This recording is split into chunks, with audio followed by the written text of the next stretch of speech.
இங்கே இருக்கிற எல்லோருக்கும் வணக்கம். இந்த உங்களை எல்லாம் நான் வரும்பொழுது என்னை ரொம்ப கலாட்டா பண்ணுவீங்கன்னு பயந்துக்கிட்டே வந்தேன். ஏன்னா வரும்போது ஏன்னா எனக்கு எப்பொழுதுமே கொஞ்சம் நானும் மாணவனாக இருந்ததுனால நமக்கு என்னென்ன விஷயங்கள் தெரியுங்கிறது எனக்கும் தெரியும். இந்த வளாகத்துக்கு அண்ணாமலை யூனிவர்சிட்டிக்கு நான் ஒரு 45 வருஷத்துக்கு முன்னாடி வந்திருக்கிறேன் முதல் தடவையாக. அப்போ உங்களை மாதிரி இருக்கும் பொழுது வந்தேன். ஒரு விண்ணப்ப படிவம் வாங்கிறதுக்காக வந்தேன். அதாவது அப்ளிகேஷன் ஃபாரம், அந்த விவசாய படிப்புக்காக வாங்கிட்டு போனேன். அதுக்கு பிறகு கோயம்புத்தூர் விவசாய கல்லூரியிலேயும் போய் வாங்கிட்டு வந்து 2 இடத்துக்கும் விண்ணப்பம் போட்டேன். அங்கேருந்து முதல்ல விண்ணப்பம் வந்தது, அதனால் அங்கே போய் சேர்ந்தேன். இல்லைன்னா இன்றைக்கி நானும் இங்கே ஒரு பழைய மாணவனாக இருக்க வேண்டிய ஆள் முன்னாடி அந்த விண்ணப்பம் இங்கே சேர்ந்துருக்கலாம். எதுக்காக நான் சொன்னேன்னா, இந்த மாதிரி கல்லூரி விழாக்களில் பேசுகிறதுங்கிறது ரொம்ப கொஞ்சம் சங்கடம். அதாவது அந்த தொழில்முறை பேச்சாளர்களுக்கு அது ரொம்ப சாமர்த்தியமாக இருக்கலாம். நான் ஒரு தொழில்முறை பேச்சாளர் கிடையாது. ஏதோ வானொலி தொலைக்காட்சி பேசுகிறதுனால மறுபடியும் இங்கே கூப்பிட்டு பேச சொன்னாங்க. இது மாதிரி ஏன் பேச தயக்கம்னா, இந்த வயசில் ஒருத்தர் பேசுகிறத ரொம்ப நேரம் கேட்டுக்கிட்டு இருக்கிறது ரொம்ப கஷ்டம். அது உங்களுக்கு நல்லா தெரியும். ஏன் பேச தயக்கம்னா, இந்த வயசில் ஒருத்தர் பேசுகிறத ரொம்ப நேரம் கேட்டுக்கிட்டு இருக்கிறது ரொம்ப கஷ்டம். அது எனக்கும் நல்லா தெரியும். அதில் என்ன, சின்ன குழந்தைகள்லேருந்து பெரியவங்க வரைக்கும் நான் பார்த்துருக்குறேன். இந்த மாதிரி அந்த எல்கேஜி யூகேஜி படிக்கிற குழந்தைகள் இருக்கு இல்லையா, அதில் கூப்பிட்டு என்னை பேச சொல்லுவாங்க சென்னையில். அவங்களுக்கு மாதிரி இந்த குழந்தைகளை உட்கார வச்சு காக்கா கதை நரி கதை ஏதாவது சொல்கிறது உண்டு. அப்படி சொல்லும் பொழுது அவங்க எப்போ பொறுமை இழக்கிறாங்கங்கிறதுக்கு ஒரு அடையாளம் என்னென்னா, அந்த முதல் வரிசையில் உட்காந்துருக்கிற குழந்தை லேசாக தரையை கீறுவான், லேசாக அப்படி இல்லைன்னா பக்கத்தில் இருக்கிறவனை ஒரு பென்சிலால் குத்துவான். இது அவன் பொறுமை இழக்கிறான்னு அர்த்தம். அதுபோல் ஒவ்வொரு இடத்துல, இப்போ பள்ளிக்கூடத்தில் ஹைஸ்கூலுன்னா கொட்டாய் விடுவார்கள். இப்போ காலேஜுன்னா இது மாதிரி பண்ணுவீங்க, ஏதாவது விசில் அடிக்கிறது இப்படி. அதனால் எப்போ முடிக்கணும் எப்போ தொடங்கணுங்கிறது அது ஒரு பெரிய முக்கியமான கட்டம். இதில் எனக்கு ரொம்ப பிடிச்சது இந்த முதியோர் இல்லங்களில் பேசுகிறது தான் ரொம்ப பிடிக்கும். அந்த சென்னையில் பென்ஷனர் அசோசியேஷன் இருக்குது. அதாவது முதியவர்கள் எல்லாம் 80 வயசு 85 வயசை தாண்டினவங்க, ஒரு காலத்தில் பெரிய பதவியிலேருந்து ஓய்வு பெற்றவர்கள். அவங்க கூப்பிட்டு என்னை பேச சொல்லுவாங்க. அதுக்கு மட்டும் யாரும் எந்த சத்தமும் போட மாட்டாங்க. நானும் எவ்வளவு நேரம் வேணாலும் பேசிக்கிட்டு இருப்பேன். அவ்வளவு பேர் முகமும் என்னையே கவனிச்சிக்கிட்டு இருக்கோம். என்ன காரணம்னா, காது கேட்காது.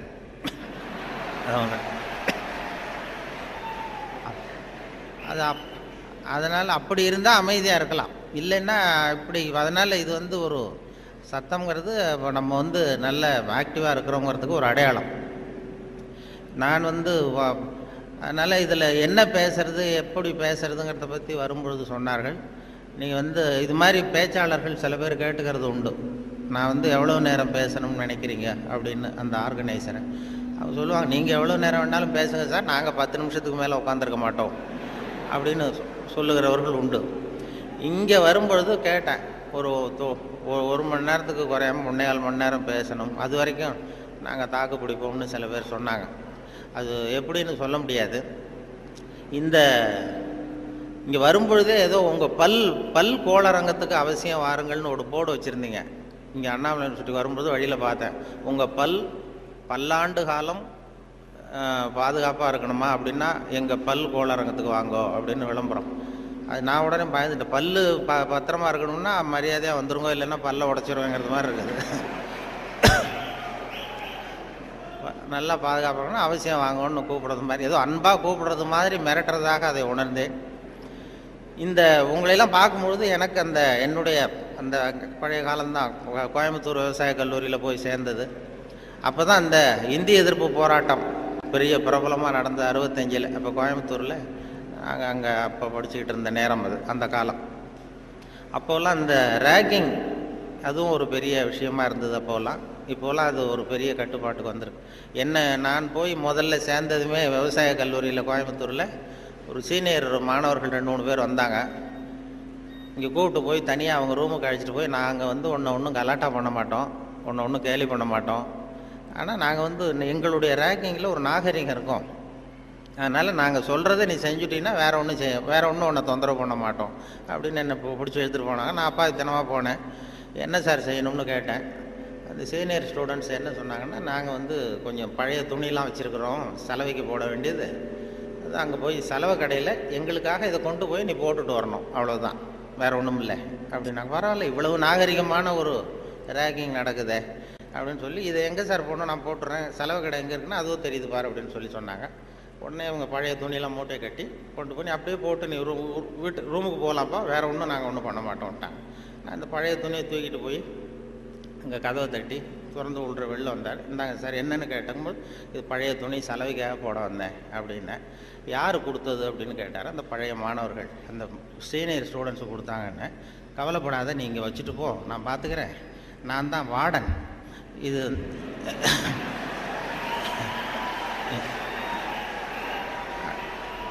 அவங்க வந்து ஏதோ ஒன்று இப்படி சொல்லியிருக்கிறாங்க, நான் உன் பேரில் கோவப்படலைப்பா, நீ வச்சுட்டு போ, நான் பார்த்துக்கிறேன்னார். அந்த வார்டன் பின்னாடி வந்து எங்கள் பல்கலைக்கழகத்து வைஸ் சான்சலராகவே ஆனார். அப்புறம் வந்து ஓய்வு பெற்றார். அப்படி ஒரு அனுபவம் அங்கே நடந்தது. அப்படிலாம் பண்ணுவாங்க. அதில் சில நல்ல இந்த அக்ரிகல்ச்சுரல் ஸ்டாட்டிஸ்டிக்ஸ்னு ஒரு பாடம், விவசாய புள்ளியியல், அது ரொம்ப போர் அடிக்கும். நாங்கள் யாரும் போக மாட்டோம் அந்த வகுப்புக்கு, ஏன்னா அது புரிஞ்சுக்கிறதே கஷ்டமாக இருக்கும். அதுக்காக அந்த ஆசிரியர் என்ன பண்ணார்னா, ஒரு தொழில்நுட்பத்தை கையாண்டார். அதாவது அந்த பாடத்தை நடத்திவிட்டு கடைசியில் ஒரு ஜோக்கு சொல்கிறது. அந்த ஜோக்கு வந்து அந்த வயசில் நமக்கு என்ன பிடிக்குமோ, அதாவது இந்த வயசில் உங்களுக்கு என்ன பிடிக்குமோ அது, அப்படிப்பட்ட ஜோக்காக சொல்லி எங்களை வந்து உடனே அந்த வகுப்புக்கு எல்லாரையும் வரும்படியாக பண்ணிட்டார். அப்போ அந்த விவசாய புள்ளியியல் துறை பேராசிரியர், அதனுடைய பாதிப்பு தான் எனக்கு எது சொன்னாலும் கடைசியில் எதையாவது ஒரு வேடிக்கையாக ஒன்று சொல்கிறதுங்கிறது. அந்த ஆசிரியருடைய பாதிப்பு. அவர் என்ன பண்ணுவார், ரொம்ப கடுமையான விஷயங்களை சொல்லிவிட்டு பாடம் முடிகிறப்போ ஒரு ஜோக்கு சொல்லுவார். அப்போ ஏதாவது பத்திரிகைகளில், வெளிநாட்டு பத்திரிகைகளில் படிச்சுட்டு வந்து சொல்லுவார். அவர் அப்போ 40 வருஷத்துக்கு முன்னாடி சொன்னது இப்போது இன்னமும் ஞாபகம் இருக்குது எனக்கு. அது என்ன, அவர் சொன்ன அந்த ஜோக்குகளில் ஒன்று என்னென்னா, ஒரு பெரிய குண்டான ஆள், ரொம்ப எடை அதிகம், அவன் வந்து இந்த எடையை குறைக்கிறது எப்படின்னு முயற்சி பண்ணான். முதல்ல எவ்வளவு எடை இருக்கும் அப்படின்னு சொல்லி ஒரு எடை போடுற மிஷினில் ஏறி நின்று காசை போட்டானா. டிக்கெட் வந்து விழுந்தது. அதில் எழுதியிருக்கும், என்ன எழுதியிருக்கு அப்படின்னு பார்த்தா, ஒரு சமயத்தில் ஒருவர் மட்டுமே ஏறி நிற்கவும் அப்படின்னு இருந்துதான். இவன் புரிஞ்சுக்கிட்டான், என்ன ஆச்சுன்னா, சரி நமக்கு நிலைமை சரியில்லை, இது எப்படியும் எடையை குறைக்கணும், இதுக்கு என்ன பண்ணுறதுன்னா, அந்த நேரம் அமெரிக்கா போக வேண்டிய வாய்ப்பு கிடச்சிது. அமெரிக்கா போய் எங்கே சுற்றி பார்த்துக்கிட்டு இருக்கும்போது ஒரு இடத்துல போர்டு போட்டிருந்துதான், உங்கள் எடை குறைய வேண்டுமா, இங்கே வாருங்கள் அப்படின்னு விளம்பரம். உடனே இவன் ஆவலாக அங்கே போனான்.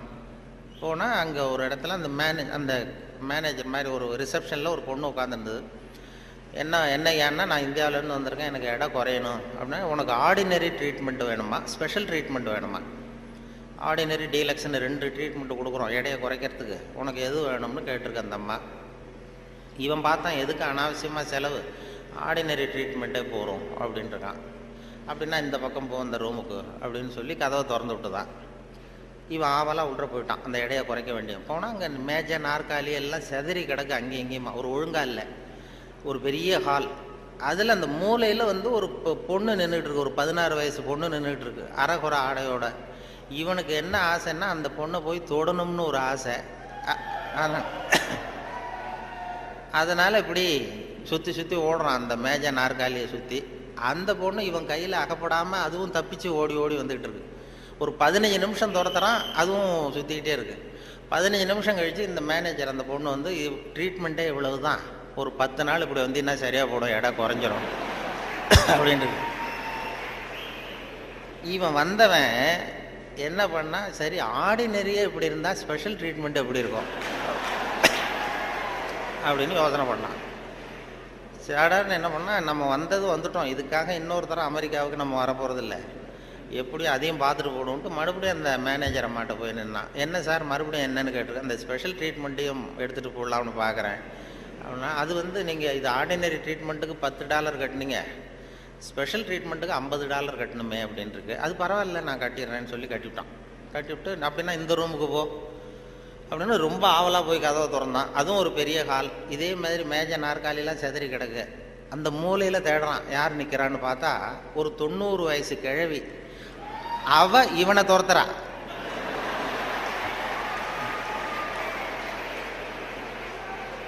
இவன் தப்பிச்சா போறோம்னு சுற்றி சுற்றி ஓடி வரான்.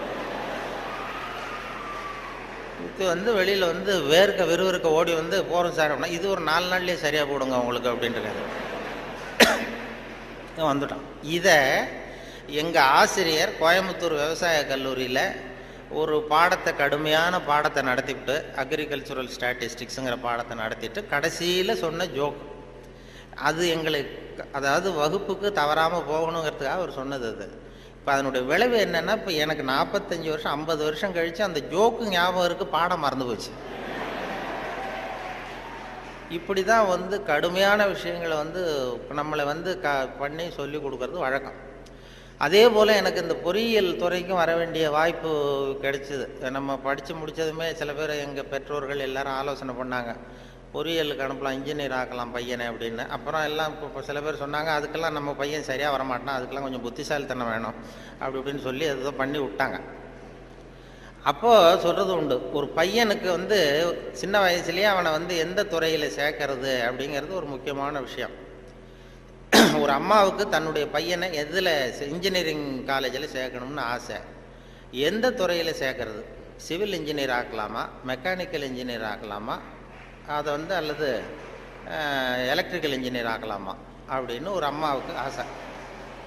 அப்போ எல்லா துறையும் இருக்கீங்கன்னு அர்த்தம். இந்த பையனை எந்த துறையில் சேர்க்கறது அம்மாவுக்கு முடிவு பண்ண முடியல, அப்பாவாலையும் ஒன்றும் சொல்ல முடியல. உடனே இவர் என்ன பண்ணார், பையனை அழைச்சிட்டு ஒரு மனோதத்துவ டாக்டர்கிட்ட போனார். ஒரு உளவியல் டாக்டர்கிட்ட போய், சைக்கியாட்ரிஸ்ட், இது மாதிரி என்னம்மா விஷயம்னு கேட்டிருக்காரு அந்த டாக்டர். ஒன்றும் இல்லை சார், என் பையனை வந்து மேற்கொண்டு படிப்புக்கு சேர்க்கணும், இன்ஜினியரிங் காலேஜில் சேர்க்கணும். சிவில் இன்ஜினியர் தேவலாமா, மெக்கானிக்கல் இன்ஜினியரா, எலக்ட்ரிக்கல் இன்ஜினியரா, எது இவனுடைய சுபாவத்துக்கு தகுந்தாப்புல நீங்கள் வந்து ஒரு துறையை சொன்னீங்கன்னா அது ஈஸியாக இருக்கும் படிக்கிறதுக்கு. அதுதான் உங்களை மன ரீதியாக நீங்கள் ஆராய்ச்சி பண்ணி சொல்லுங்கன்னு அழைச்சிட்டு வந்துருக்கு. இது ஒன்றும் கஷ்டம் இல்லைம்மா, ஈஸியாக கண்டுபிடிச்சிடலாம் அப்படின்னு அந்த டாக்டர். உடனே அந்த பையனை கூப்பிட்டு, என்னப்பா நல்லா இருக்கே அப்படின்னு தட்டி கொடுத்தார். சின்ன பையன், கொடியன். இவனுடைய சுபாவம் என்னங்கிறத நான் ஈஸியாக கண்டுபிடிச்சி சொல்லிடுறேன், அதுக்கு தகுந்தாப்புல இப்போ இருந்தே சொல்லி கொடுத்து நீங்கள் பழக்கி கொண்டு வரலாம் அப்படின்னு சொல்லிட்டு ஒரு நர்ஸை கூப்பிட்டார். நர்ஸ்னு தான் அந்த அம்மா வந்தது. இந்த பாரு, இது மாதிரி ஒரு மேஜையில் ஒரு சுத்தியல் கொண்டு வந்து வை, ஒரு கொரடு கொண்டு வந்து வை, ஒரு ஸ்க்ரூ டிரைவரை கொண்டு வந்து வை. இந்த பையனை அப்படி கொண்டு வந்து விடுவோம். இவன் சுத்தியலை போய் தொட்டான்னு எடுத்தான்னா ஆசையாக ஏதாவது ஒன்று எடுப்பான். சுத்தியல் எடுத்தான்னா சிவில் இன்ஜினியருக்கு படிக்க வச்சுருவான், கொரடை எடுத்தான்னா மெக்கானிக்கல் இன்ஜினியருக்கு படிக்க வச்சுருவான், ஸ்க்ரூ டிரைவர் எடுத்தான்னா எலக்ட்ரிக்கல் இன்ஜினியர் படிக்க வச்சுருவோம். இது அவனுடைய சுபாவத்தை கண்டுபிடிக்கிறது சுலபமான வழி அப்படின்னு டாக்டர் சொல்லிட்டார். ரொம்ப ஈஸியாக அந்த நர்ஸு கொண்டு வந்து ஒரு கொரடு, ஒரு சுத்தியல், கொரடு, ஸ்க்ரூ டிரைவர் வச்சுட்டு அப்படி ஒதுங்கி நின்றுது. பையனை கொண்டு வந்து விட்டாங்க. பையன் என்ன பண்ணா, நேராக போய் அந்த நர்ஸை கட்டி பிடிச்சிக்கிட்டான்.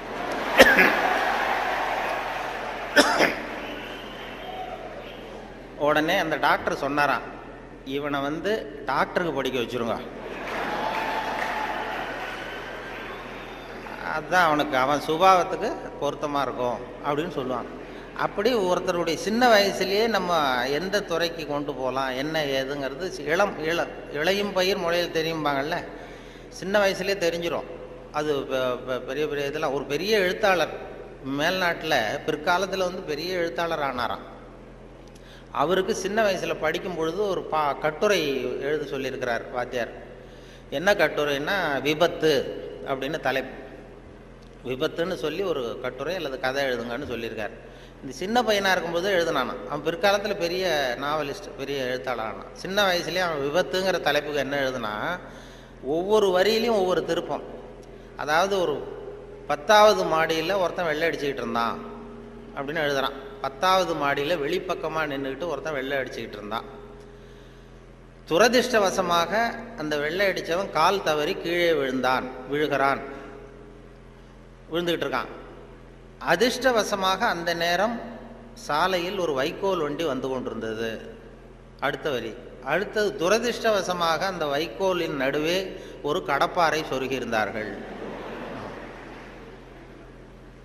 அதிர்ஷ்டவசமாக இவன் அந்த கடப்பாறையில் விழவில்லை, துரதிர்ஷ்டவசமாக அவன் வைக்கோலிலும் விழாமல் தரையில் விழுந்து செத்து போட்டான் அப்படின்னு.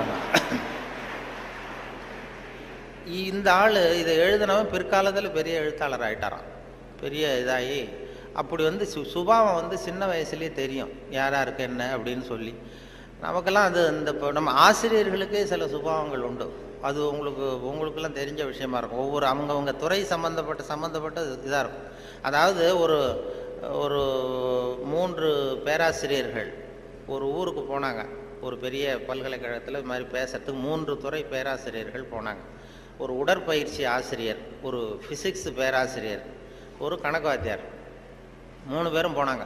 கணித பேராசிரியர் இது மாதிரி ஒரு விழாவில் பேசி முடித்ததும் கொண்டு போய் கெஸ்ட் ஹவுஸில் 3 பேரையும் தங்க வச்சாங்க.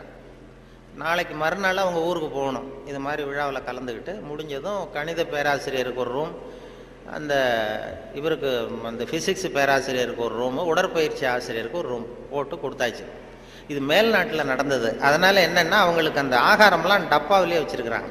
அந்த டப்பாவில் டின்னு ஃபுட்டுங்கிறாங்கல்ல, அது மாதிரி டின்னில் அடைச்சி அவங்க ரூமில் வேண்டிய ஆகாரமெல்லாம் வச்சு கொடுத்து கொண்டு போய் விட்டு வந்துட்டாங்க. அந்த வந்துட்டு மறுநாள் காலையில் எழுந்திரிச்சார் இந்த ஆர்கனைசர். அப்போ தான் அவருக்கு அப்படியே பதறி போயிட்டார். ராத்திரி அந்த 3 பேராசிரியர்களுக்கும் 3 டப்பாவில் உணவு கொடுத்தோம், ஆகாரம். அதை திறக்கிறதுக்கான கருவியை கொடுக்காம வந்துட்டோம். திறக்கிறதுக்கு ஒரு பொருள் அது இல்லாமல் கொடுத்தோம். எப்படி அவங்க டப்பாவை திறந்தாங்களா சாப்பிட்டாங்களா என்னன்னு தெரியல அப்படின்னு ஒரு பதறி போய் விடிஞ்சதும் ஓடுறாரு விழுந்தடிச்சு. இந்த வரவேற்ற ஓடி போய் முதல்ல அந்த உடற்பயிற்சி ஆசிரியர் கதவை திறந்தாராம். ரூமை திறந்தா அவர் நிம்மதியாக தூங்கிட்டு இருக்காரு. டப்பா திறந்து கிடக்கு, சாப்பிட்டுட்டு நிம்மதியாக தூங்கிட்டு இருக்காரு. உடனே இவர் போய் தட்டி எழுப்பி, எப்படி சார் அந்த டப்பாவை திறந்தீங்க, அந்த இதை கொடுக்கலையே நாங்கள் உங்களுக்கு அப்படின்னு. இது என்ன சார், உடல் பலம் தான் சார் முக்கியம், டப்பாவை பலம் ஓங்கி கீழே அடித்தேன் திறந்துட்டுது, அது என்ன பெரிய காரியம் அப்படின்னு சொல்லி உடற்பயிற்சி செஞ்சுட்டேன், அதனால சாப்பிட்டேன் இருக்கார். பரவாயில்ல சார் அப்படின்னு சொல்லி அடுத்த ரூமுக்கு ஓடி இருக்கார். அங்கே ஃபிசிக்ஸ் வாத்தியார் உட்காந்துருக்கார். அவரும் அதே மாதிரி நிம்மதியாக தூங்கியிருக்காரு. இது டப்பா திறந்து கிடக்கு. போய் திறந்து, எப்படி சார் திறந்தீங்க நீங்கள் டப்பாவை அப்படின்னா, அது என்ன சார், எந்த இடத்துல ப்ரெஷர் கொடுக்கணும்னு எனக்கு தெரியும், அந்த இடத்துல அழுத்தினா திறந்துட்டுது டப்பா, அது நமக்கு டெக்னிக்கு வந்தது தானே அப்படின்னு அந்த திறந்து சாப்பிட்டேன்ட்டார். இவர் அப்பாடா நிம்மதியாக போச்சு. அடுத்தது கணக்கு வாத்தியார் ரூமுக்கு ஓடினார். அங்கே போனால் அவர் தூங்கவும் இல்லை, டப்பாவும் திறக்கலை, மூடியே இருக்கு. என்ன பண்ணுறீங்க அப்படின்னு சொல்லி அந்த கணக்கு ஏதோ ஒரு எழுதிட்டு இருக்காரு பேப்பரில். கணக்கு வாத்தியார், என்ன சார் பண்ணிட்டு இருக்கீங்க அப்படின்னு கேட்டிருக்காரு. அவர் ஒன்றும் இல்லை, அஸ்யூம் தி டப்பா இஸ் ஓப்பன் அப்படின்னு சொல்லி மேற்கொண்டு கணக்கு போட்டுக்கிட்டு இருக்காரு சார் அப்படின்னாராம். இது ஒவ்வொருத்தருக்கும் ஒரு சுபாவங்கிறது அது இயல்பாக அமையிறது. ஆசிரியர்களுக்கு எல்லாருக்குமே அப்படி அமையிறது. என்னோட படித்தவர்கள் இன்னைக்கு பல பேர், ஒருத்தன் தான் ஒரு சின்ன வயசில் ஒரு பையன் ஜானகிராமன் ஒருத்தன் பக்கத்தில் என்ன பென்சிலாலேயே குத்திக்கிட்டு இருப்பான். இன்னைக்கு அவன் கும்பகோணத்தில் இன்னைக்கு பெரிய டாக்டர், எல்லாருக்கும் ஊசி போட்டுக்கிட்டான். அப்படி சின்ன வயசுலேயே சுபாவம், அவங்க யார் யார் எப்படி வருவாங்க அப்படின்னு தெரியும். அவங்களுடைய அந்த படிக்கும் பொழுதே அந்த இது தெரியும். என்னோட படித்தவர்கள் நிறைய பேர் அது மாதிரி ஒவ்வொரு துறையில் வந்திருக்கிறாங்க. சில பேர் இந்த நான் சொன்னது மாதிரி மேல்நாட்டில் ஒரு பெரிய பிரபலமான வக்கீல். அந்த வக்கீல் சின்ன வயசு அவர்கிட்ட வாதாடுறதுக்கு எல்லாரும் பயப்படுவாங்களாம். அந்த வக்கீல் சின்ன வயசில் எப்படி இருந்தான் அப்படின்னு சொல்லி அவங்க அம்மா சொல்லியிருக்கிறாங்க ஒரு பேட்டியில். அவங்க இந்த பையன் இவன் சின்ன வயசுலேயே வருங்காலத்தில் பெரிய வக்கீல் ஆகிடுவான்னு எனக்கு தெரியும் அப்படின்னு சொல்லியிருக்கிறாங்க. என்ன பண்ணான்னா, அப்பா பேப்பர் படிச்சுட்டு உட்காந்துருக்காரு, அம்மா சமயக்கட்டில் இருக்கிறாங்க. இவன் பையன் அவன் ரூமில் இங்கே ஏதோ பண்ணிகிட்டு இருக்கான். ஒரு பூனை வீல்னு கத்திக்கிட்டு இருக்கு. அம்மா கதறிக்கிட்டு இருக்க ஒரு பூனை. உடனே அம்மாவுக்கு புரிஞ்சு போச்சு, டேய் அந்த பூனை வாழை பிடிச்சி இழுக்காதரா அப்படின்னு கத்திருக்கு அந்த அம்மா. பூனை வாழை பிடிச்சி இழுக்காதரன்னு. ஆமாம், இங்கேயும் சில பூனைகள் இருக்கு, அது வாழை யாரும் பிடிச்சி இழுத்துறாதீங்க. அது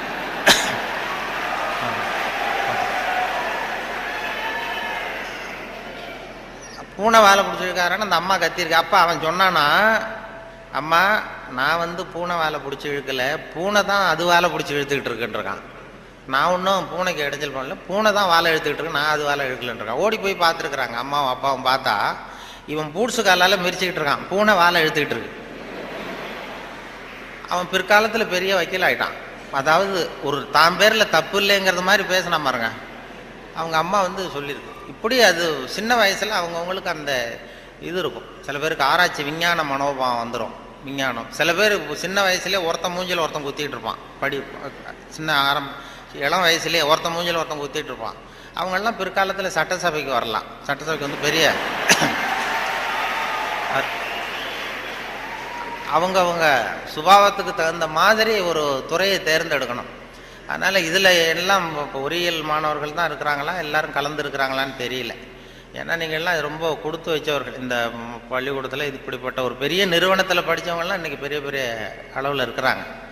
அதனுடைய ஒரு விழா கொண்டாடுதுன்னா அதெல்லாம் ரொம்ப மரியாதை மதிப்பாக உள்ளது. என்னை பற்றி அறிமுகப்படுத்தினவர் ஏதோ நான் பெருசாக என்னை பற்றி ரொம்ப பெருமையாக சொன்னார். அவர் அவ்வளவு பெருமையாக சொன்னதுக்கு காரணம் என்னென்னா அவ்வளவு நானே எழுதி கொடுத்தது. வேற அது ஏன்னா வந்ததுமே ஒரு பேப்பரை கொடுத்து, அந்த கெஸ்ட் ஹவுஸுக்கு போகும்பொழுது ஒரு 2 பேப்பரை கொடுத்து உன்னை பற்றி எழுதிட்டு வான்னு சொல்லி கொடுத்து அனுப்புனார். உடனே எழுதிட்டு வந்து கொடுத்தேன். அப்படியே படித்தார். அது இவ்வளவு தூரம் விடாமல் சொல்லுவார்னு தெரிஞ்சிருந்தால் இன்னும் கூட எழுதி கொடுத்துருக்கலாம் கொஞ்சம். அது என்ன அதில் வேற இவரை பற்றி அறிமுகப்படுத்துறதுக்கே இது அவசியம் இல்லை, எல்லாருக்கும் தெரியும், இருந்தாலும் சொல்கிறேன் அப்படின்னு சொல்லி அவர் அதை படிக்கிறது. இது ஒரு சம்பிரதாயம்தான். ஒரு கூப்பிடும்பொழுது ஒரு இதில் அதே போல் உட்காந்து பேசுறியா நின்றுட்டு பேசுறியான்னு வேற கேட்டாங்க. அது எப்படி நீங்கள் ஏற்பாடு பண்ணியிருக்கிறீங்களோ அப்படி பேசிடுறோம் சார், இதில் என்ன அப்படின்னு 2 இருந்தது. உட்காந்து பேசு. ஏன்னா இந்த பேச்சாளர்கள் கடவுளுக்கு தான் 3 கோலங்கள் சொல்லுவாங்க. நின்ற கோலம், அமர்ந்த கோலம், கிடந்த கோலம் அப்படின்னு இந்த ஆன்மீகத்தில் சொல்லுவாங்க. நின்ற கோலத்தில் அருள் பண்ணுறவர் யார்? திருப்பதி வெங்கடாஜலபதி அப்படி வைங்களேன்.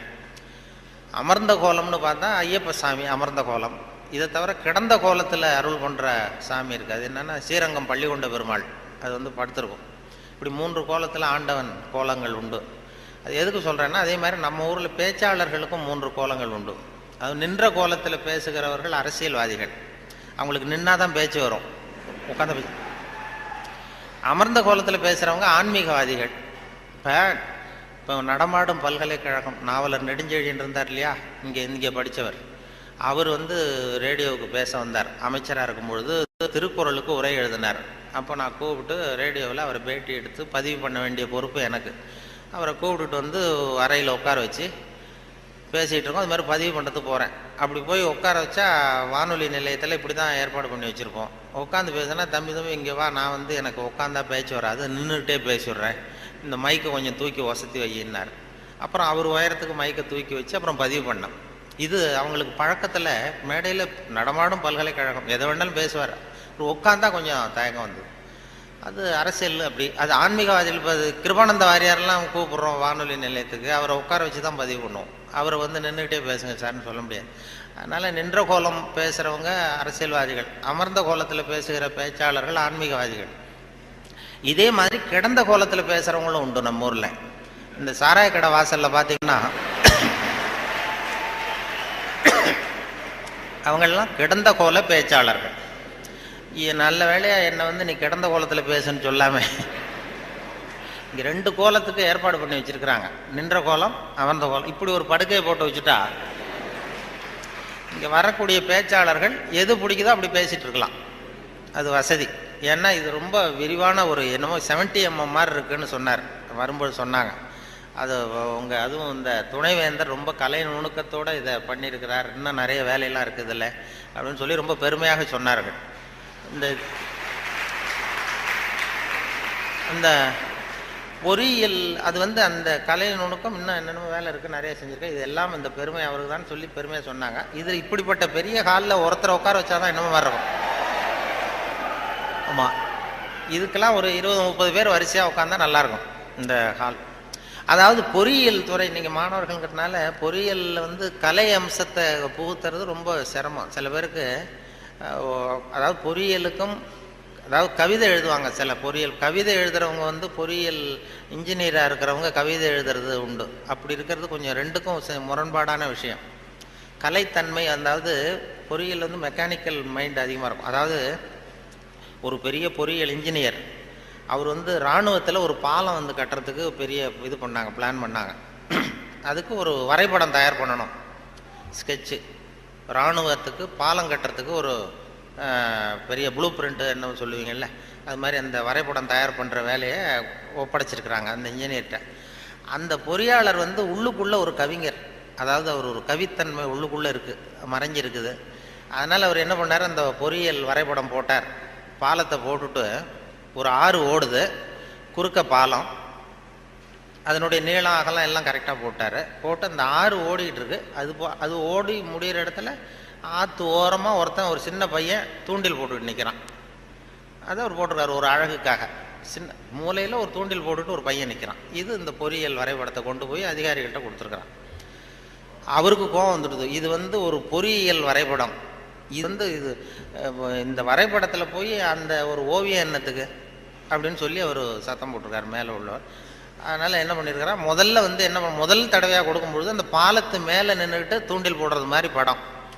இந்த பாலத்தில் எதுக்கு அவன் நிற்கிறான்னு சொல்லி சண்டை போட்டிருக்காரு. உடனே அவர் சரி சார் நான் இதை மாற்றிடுறேன்னு சொல்லி இவர் மாற்றி 2வது தடவை படம் போடும்போது பாலத்தில் நிற்கக்கூடாது, பாலத்தில் இடைஞ்சல் இருக்கக்கூடாது, அவ்வளோதானே. பாலத்தை சரியாக போட்டு மூலையில் கொண்டு போய் தூண்டில் போட்டு நிற்கிறான். மறுபடியும் கூப்பிட்டு அவன் படமே இருக்கக்கூடாது இந்த இதில், இந்த வரைபடம் மட்டும்தான் இருக்கணும் போடுன்னார். உடனே இவன் வந்து பாலம் போட்டான். 6 பாலம் சரியாக போட்டுட்டு இந்த மூலையில் பார்த்தா அவன் நிற்கிற இடத்துல அவன் இல்லை. அந்த இடத்துல சின்ன ஒரு கல்லறை, இந்த சிறுவன் இங்கே புதைக்கப்பட்டிருக்கிறான் அப்படின்னு எழுதிட்டான். அதாவது அந்த உள்ளுக்குள்ளே இருக்கிற அந்த கவிஞனை ஒன்றும் பண்ண முடியாது. சில பொறியியல் படிக்கிற மாணவர்கள் நீங்கள் நிறைய பேர் கவிதை எழுதலாம், அது எப்படியாவது வெளியில் வந்துக்கிட்டு தான் இருக்கும். அது வந்து பியூராக அந்த வரைபடத்தில் கூட அவனை மறைக்க முடியல பாருங்கள், அப்படி இருக்கும். அது மாதிரி சொல்கிறது உண்டு அவங்கவுங்க அந்த இதில். அதனால் இந்த பேச்சு இந்த சொன்னார்கள், இந்த நகைச்சுவை உணர்வுங்கிறது ரொம்ப அவசியம், அதை பற்றி சொல்லணும் போகணும் வரணும்னு சொல்லி சொன்னாங்க. நகைச்சுவை உணர்வுங்கிறது நமக்கு சின்ன வயசுலேருந்து நாம் பிறந்து 6 வாரத்தில் தான் சிரிக்க ஆரம்பிக்கிறோமா. ஒரு குழந்தை பிறந்து 6வது வாரம் தான் சிரிக்க ஆரம்பிக்கும். ஒரு கிளுகிழுப்பை கொண்டு போய் குழந்தை முகத்துக்கிட்ட ஆட்டினா சிரிக்குது. அதே கிளுகிழுப்பை ஒரு தாத்தா முகத்துக்கிட்ட ஆட்டுங்க கோவம் வந்துடும், குச்சி கிச்சிருந்தா எடுத்து அடிச்சிருவார். ஏன்னா அப்படி இருந்தவர் அப்படி ஆயிட்டார். ஒரு காலத்தில் அப்படி இருந்தவர் அப்படி சின்ன வயசில் ஒரு கிளுகிழுப்ப சத்தத்துக்கு சிரித்தவர் அதே சத்தத்துக்கு டென்ஷன் ஆகிறாருன்னா அப்படி தான் மனுஷனுடைய வாழ்க்கை வீணாக போகுது. அந்த இயல்பு தன்மை மாறாமல் இருக்கணுமா அந்த சிரிப்பு தன்மை வந்து. ஆனால் சிரிப்புங்கிறது ஒரு பாவமான செயல்னு காலங்காலமாக போதிக்கப்பட்டு வந்திருக்கிறோம். எப்படி போதிக்கப்பட்டு வந்திருக்கிறோம்னா, ஒரு முதலாளிக்கு முன்னாடி தொழிலாளி சிரித்தா மரியாதை குறைச்சால், ஒரு ஆஃபீஸருக்கு முன்னாடி பியூனு சிரித்தா மரியாதை குறைச்சால், இப்படி சொல்லி சொல்லி சிரிப்புங்கிறது ஏதோ மரியாதை குறைவான செயல்னு காலங்காலமாக போதிக்கப்பட்டு வந்து இப்போ சிரிப்பு தன்மை வந்து சிறைப்பட்டு போச்சான் நம்ம உடம்புக்குள்ளே. இந்த சிறைப்பட்டுருக்கிற சிரிப்பை வெளியில் கொண்டு வர்றதுக்கு தான் ஜோக்குன்னு ஒரு சாவியை போட வேண்டியிருக்கு. வேறு ஜோக்குக்கும் சிரிப்புக்கும் சம்மந்தமே இல்லை, அது ஒரு சாவியாக உபயோகப்படுது. ஏற்கனவே இருக்கிற இயல்பு தன்மையை வெளியில் கொண்டு வர்றது. அந்த குழந்தை தன்மையோடு இருக்கணும், குழந்தைத்தனம் தான் இருக்கக்கூடாதே தவிர அந்த குழந்தைத்தன்மை கடைசி வரைக்கும் நமக்கு நீடிச்சதுன்னா ஹார்ட் அட்டாக் வராது. குழந்தைத்தன்மை வேறு, குழந்தைத்தனம் வேறு. குழந்தைத்தன்மை பெரிய வயசானா கூட குழந்தைத்தன்மையோடு இருக்கலாம். இப்போ ஒரு அம்மா வந்து ஒரு பிள்ளைய எழுப்பிச்சான், தட்டி எழுப்பியிருக்கு காலையில் விடிய காலம். அம்மா வந்து எழுந்துடுறா காலேஜுக்கு நேரம் ஆயிட்டுது அப்படின்னு எழுப்பிச்சான். அந்த புள்ள இழுத்து போத்திட்டு நான் காலேஜுக்கு போக மாட்டேம்மா, எனக்கு போகிறதுக்கு பிடிக்கலன்னு இருக்கு. அந்த அம்மா விடலை, வயசான அம்மா. நீ போய் தாண்டா ஆகணும் அப்படின்ட்டுருக்கு. அந்த புள்ள எழுந்திரிச்சு உட்காந்து கேட்டிருக்கு, ஏம்மா என்னை வந்து ஏன் இப்படி தொந்தரவு பண்ணுற தூங்க விடாமல் அப்படின்ட்டுருக்கு. அப்போ அந்த அம்மா சொல்லிச்சான், நீ வந்து காலேஜுக்கு ஏன் போக மாட்டேங்கிற, அதுக்கு 2 காரணம் சொல்லு அப்படின்ட்டுருக்கு. அந்த அம்மா பிள்ளைய கேட்டிருக்கு, நீ காலேஜுக்கு ஏன் போக மாட்டேங்கிற 2 காரணம் சொல்லு. அப்போ அந்த பிள்ளை சொல்லிச்சான், ஏன் போக மாட்டேன்னா ஒரு காரணம் அங்கே இருக்கிற மாணவர்களுக்கெல்லாம் என்ன பிடிக்கல, பசங்களுக்கெல்லாம் என்ன பிடிக்கல. 2வது காரணம் அங்கே இருக்கிற வாத்தியார்களுக்கும் என்ன பிடிக்கல, ஆசிரியர்களுக்கும் பிடிக்கல, மாணவர்களுக்கும் பிடிக்கல, அதனால் நான் போக மாட்டேன் அப்படின்னு சொல்லி படுத்துட்டுது. அதுக்காக நீ வந்து போகாமல் இருக்கக்கூடாதா, காலேஜுக்கு போய் தான் ஆகணும்னு மறுபடியும் எழுப்புது அந்த அம்மா, வயசான அம்மா. அப்புறம் எழுந்திரிச்சு உட்காந்துக்கிட்டு அந்த புள்ள கேட்டுதான், என்ன எதுக்கு காலேஜுக்கு போகணும்னு நீ சொல்கிற, அதுக்கு 2 காரணம் சொல்லு அப்படின்ட்டு. அப்போ அந்த அம்மா சொல்லிச்சாண்டே, ஏன் சொல்கிறேன்னா, முதல் காரணம் உனக்கு வயசு 54, 2வது காரணம் நீ தான் பிரின்சிபால்.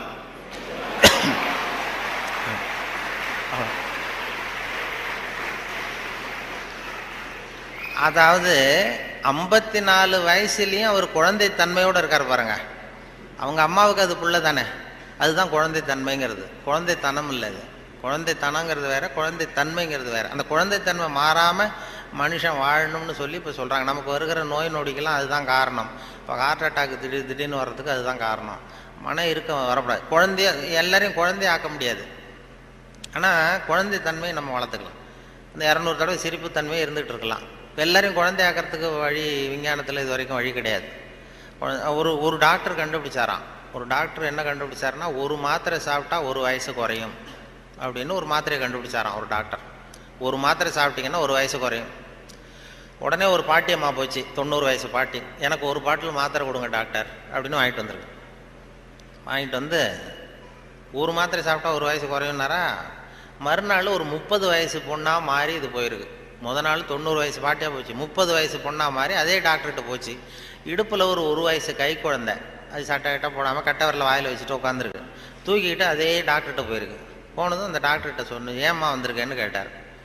ஒன்றும் இல்லை டாக்டர், நேற்று உங்ககிட்ட வந்தேன், மாத்திரை கேட்டேன், ஒரு மாத்திரை சாப்பிட்டா 1 வயசு குறையும். நீங்கள் நான் ஒரு பாட்டில் மாத்திரை வாங்கிட்டு போனேன், ஏதோ ஒரு ஆர்வத்தில் ஒரு 30-40 மாத்திரையை சேர்த்து சாப்பிட்டேன், அதனால் இப்படி ஆகிட்டம் பாருங்க அப்படின்ட்டு. டாக்டர் சொன்னார், இதுக்கு ஏமா வருத்தப்படுற, எல்லாரும் வயசு குறையணும்னு தான் நினைக்கிறாங்க, உனக்கு வயசு குறைஞ்சிட்டது, சந்தோஷப்படு, இதுக்கே மறுபடியும் என்னை தேடிட்டு வந்தேன். அப்போ இந்த அம்மா சொல்லிச்சான், என்னை பற்றி பரவாயில்ல டாக்டர், இடுப்பில் பாருங்கள் 1 வயசு கை குழந்தை, இது ரொம்ப ஆர்வத்தில் ஒரு 70-80 மாத்திரையை சாப்பிட்டுட்டுது, இது என் வீட்டுக்காரர்.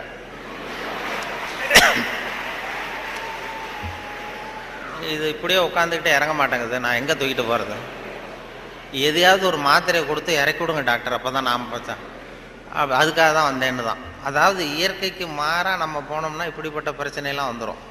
அப்புறம் வழியில் போகும்போது இடுப்பில் ஒரு குழந்தைய தூக்கிட்டு வந்தால் நம்ம கேட்கணும் அந்த அம்மாட்ட, ஏம்மா இது ஏன் உன் பிள்ளையா உங்கள் வீட்டுக்காரரான்னு கேட்கணும்.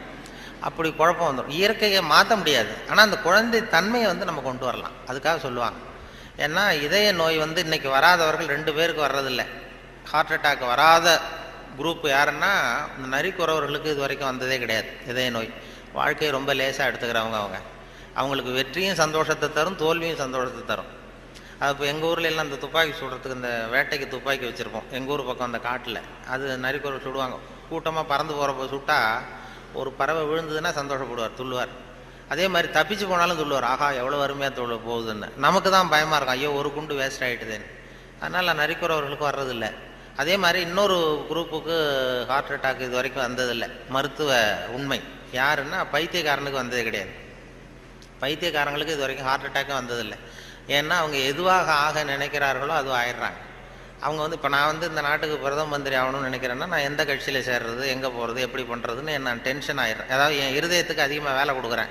ஒரு துடிப்புக்கும் இன்னொரு துடிப்புக்கும் நடுவில் இருக்கிற ஓய்வு தான் என்னுடைய ஆயுளை நிர்ணயம் பண்ணுது. நான் பிரதம மந்திரி ஆகணுங்கிற ஆவலில் எனக்கு துடிப்பை அதிகமாக்கி ஆயுளை குறைச்சிக்கிறேன், ஹார்ட் அட்டாக் வந்துடுது. ஆனால் ஒரு பைத்தியக்காரன் பிரதம மந்திரி ஆகணும்னு நினைக்கிறான்னு வைங்க, அவன் ஆனதாகவே நினச்சிட்றான். அவனுக்கு முயற்சி தேவைப்படாது.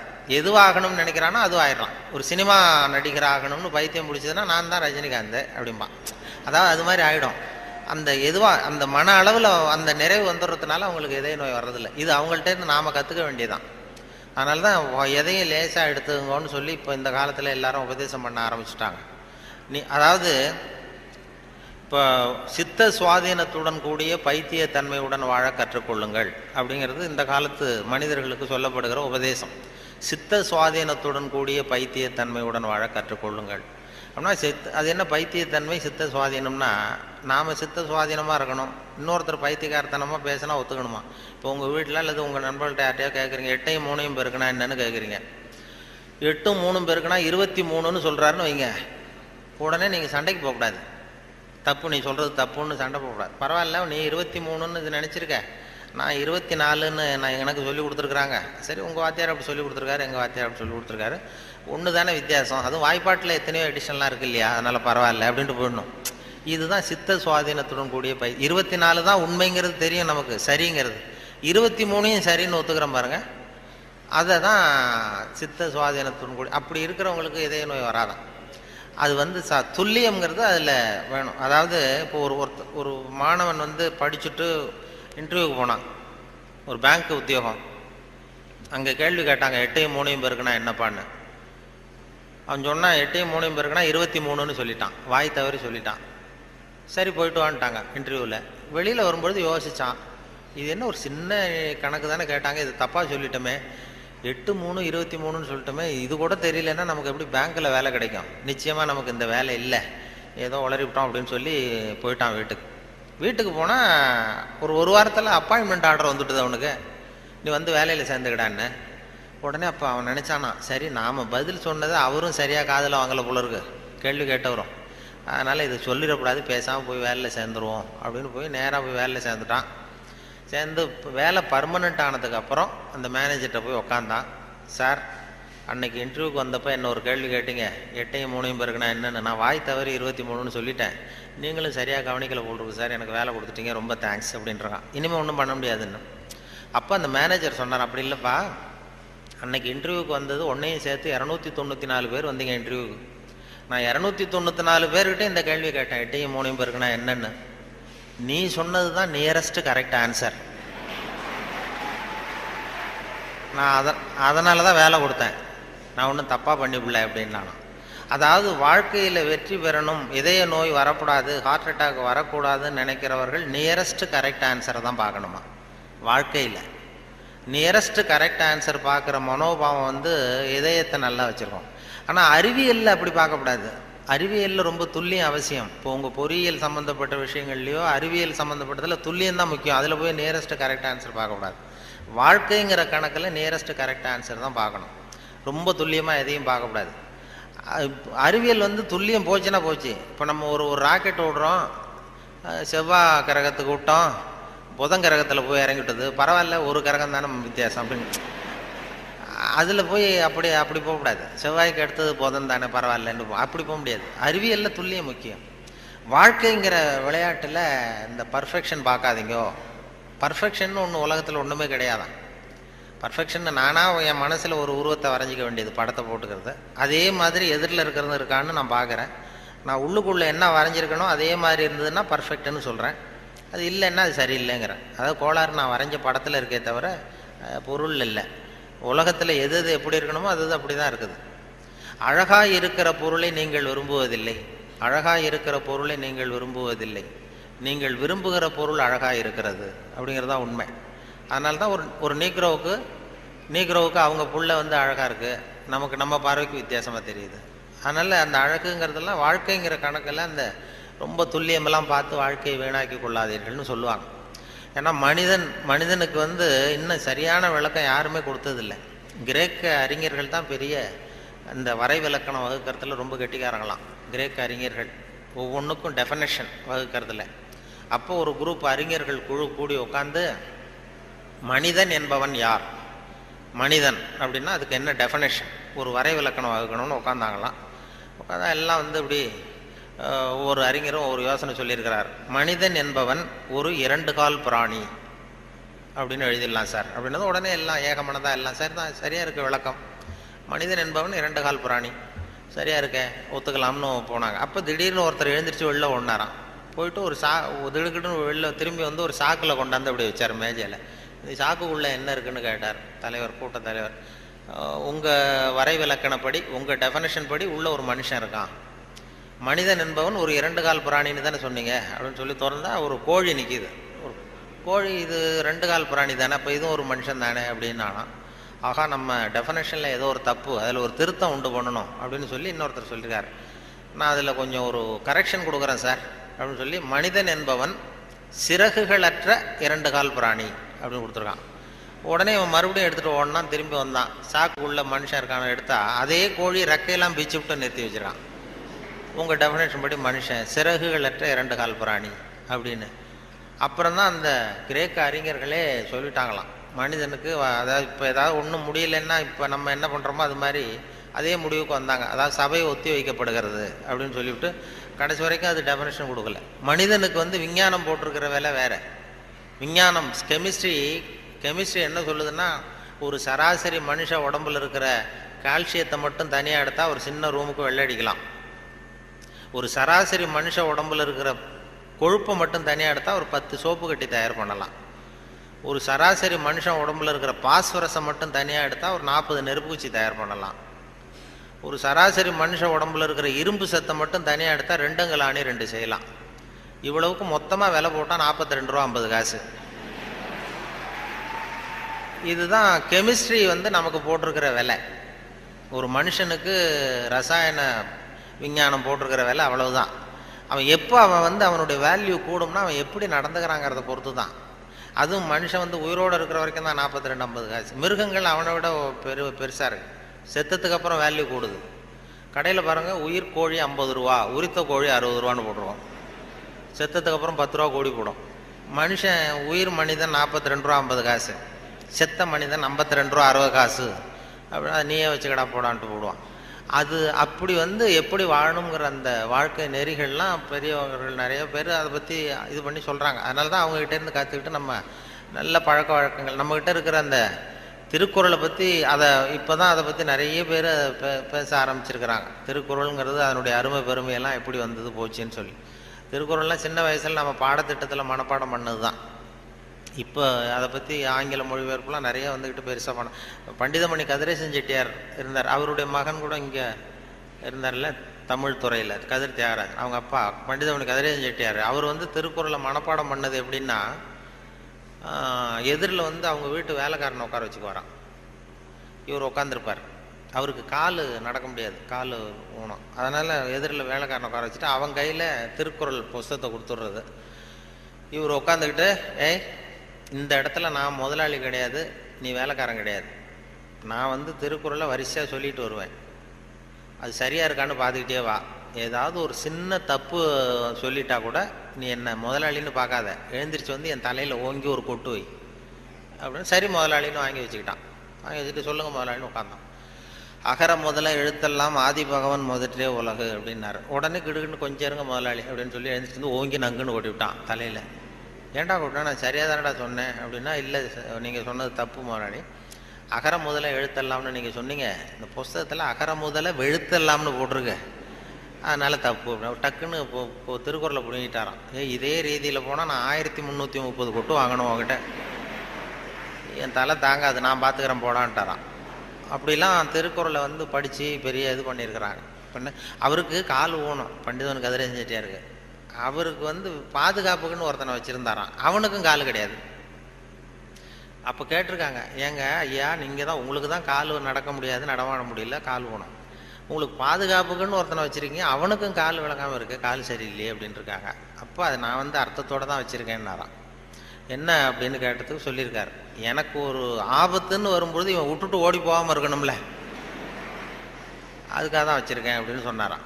அப்படிலாம் அந்த தலைமுறையில் திருக்குறளை பற்றி சொல்லுவாங்க. திருக்குறளை இப்போ பெரிய அதை பற்றி சான் ஸ்னைடர்னு ஒருத்தர், இப்போ அமெரிக்க பேராசிரியர், திருக்குறளை பற்றி 600 பக்கத்துக்கு 600 பக்கம் கற்கும் வழிகள்னு ஒரு புத்தகம் எழுதினாராம்.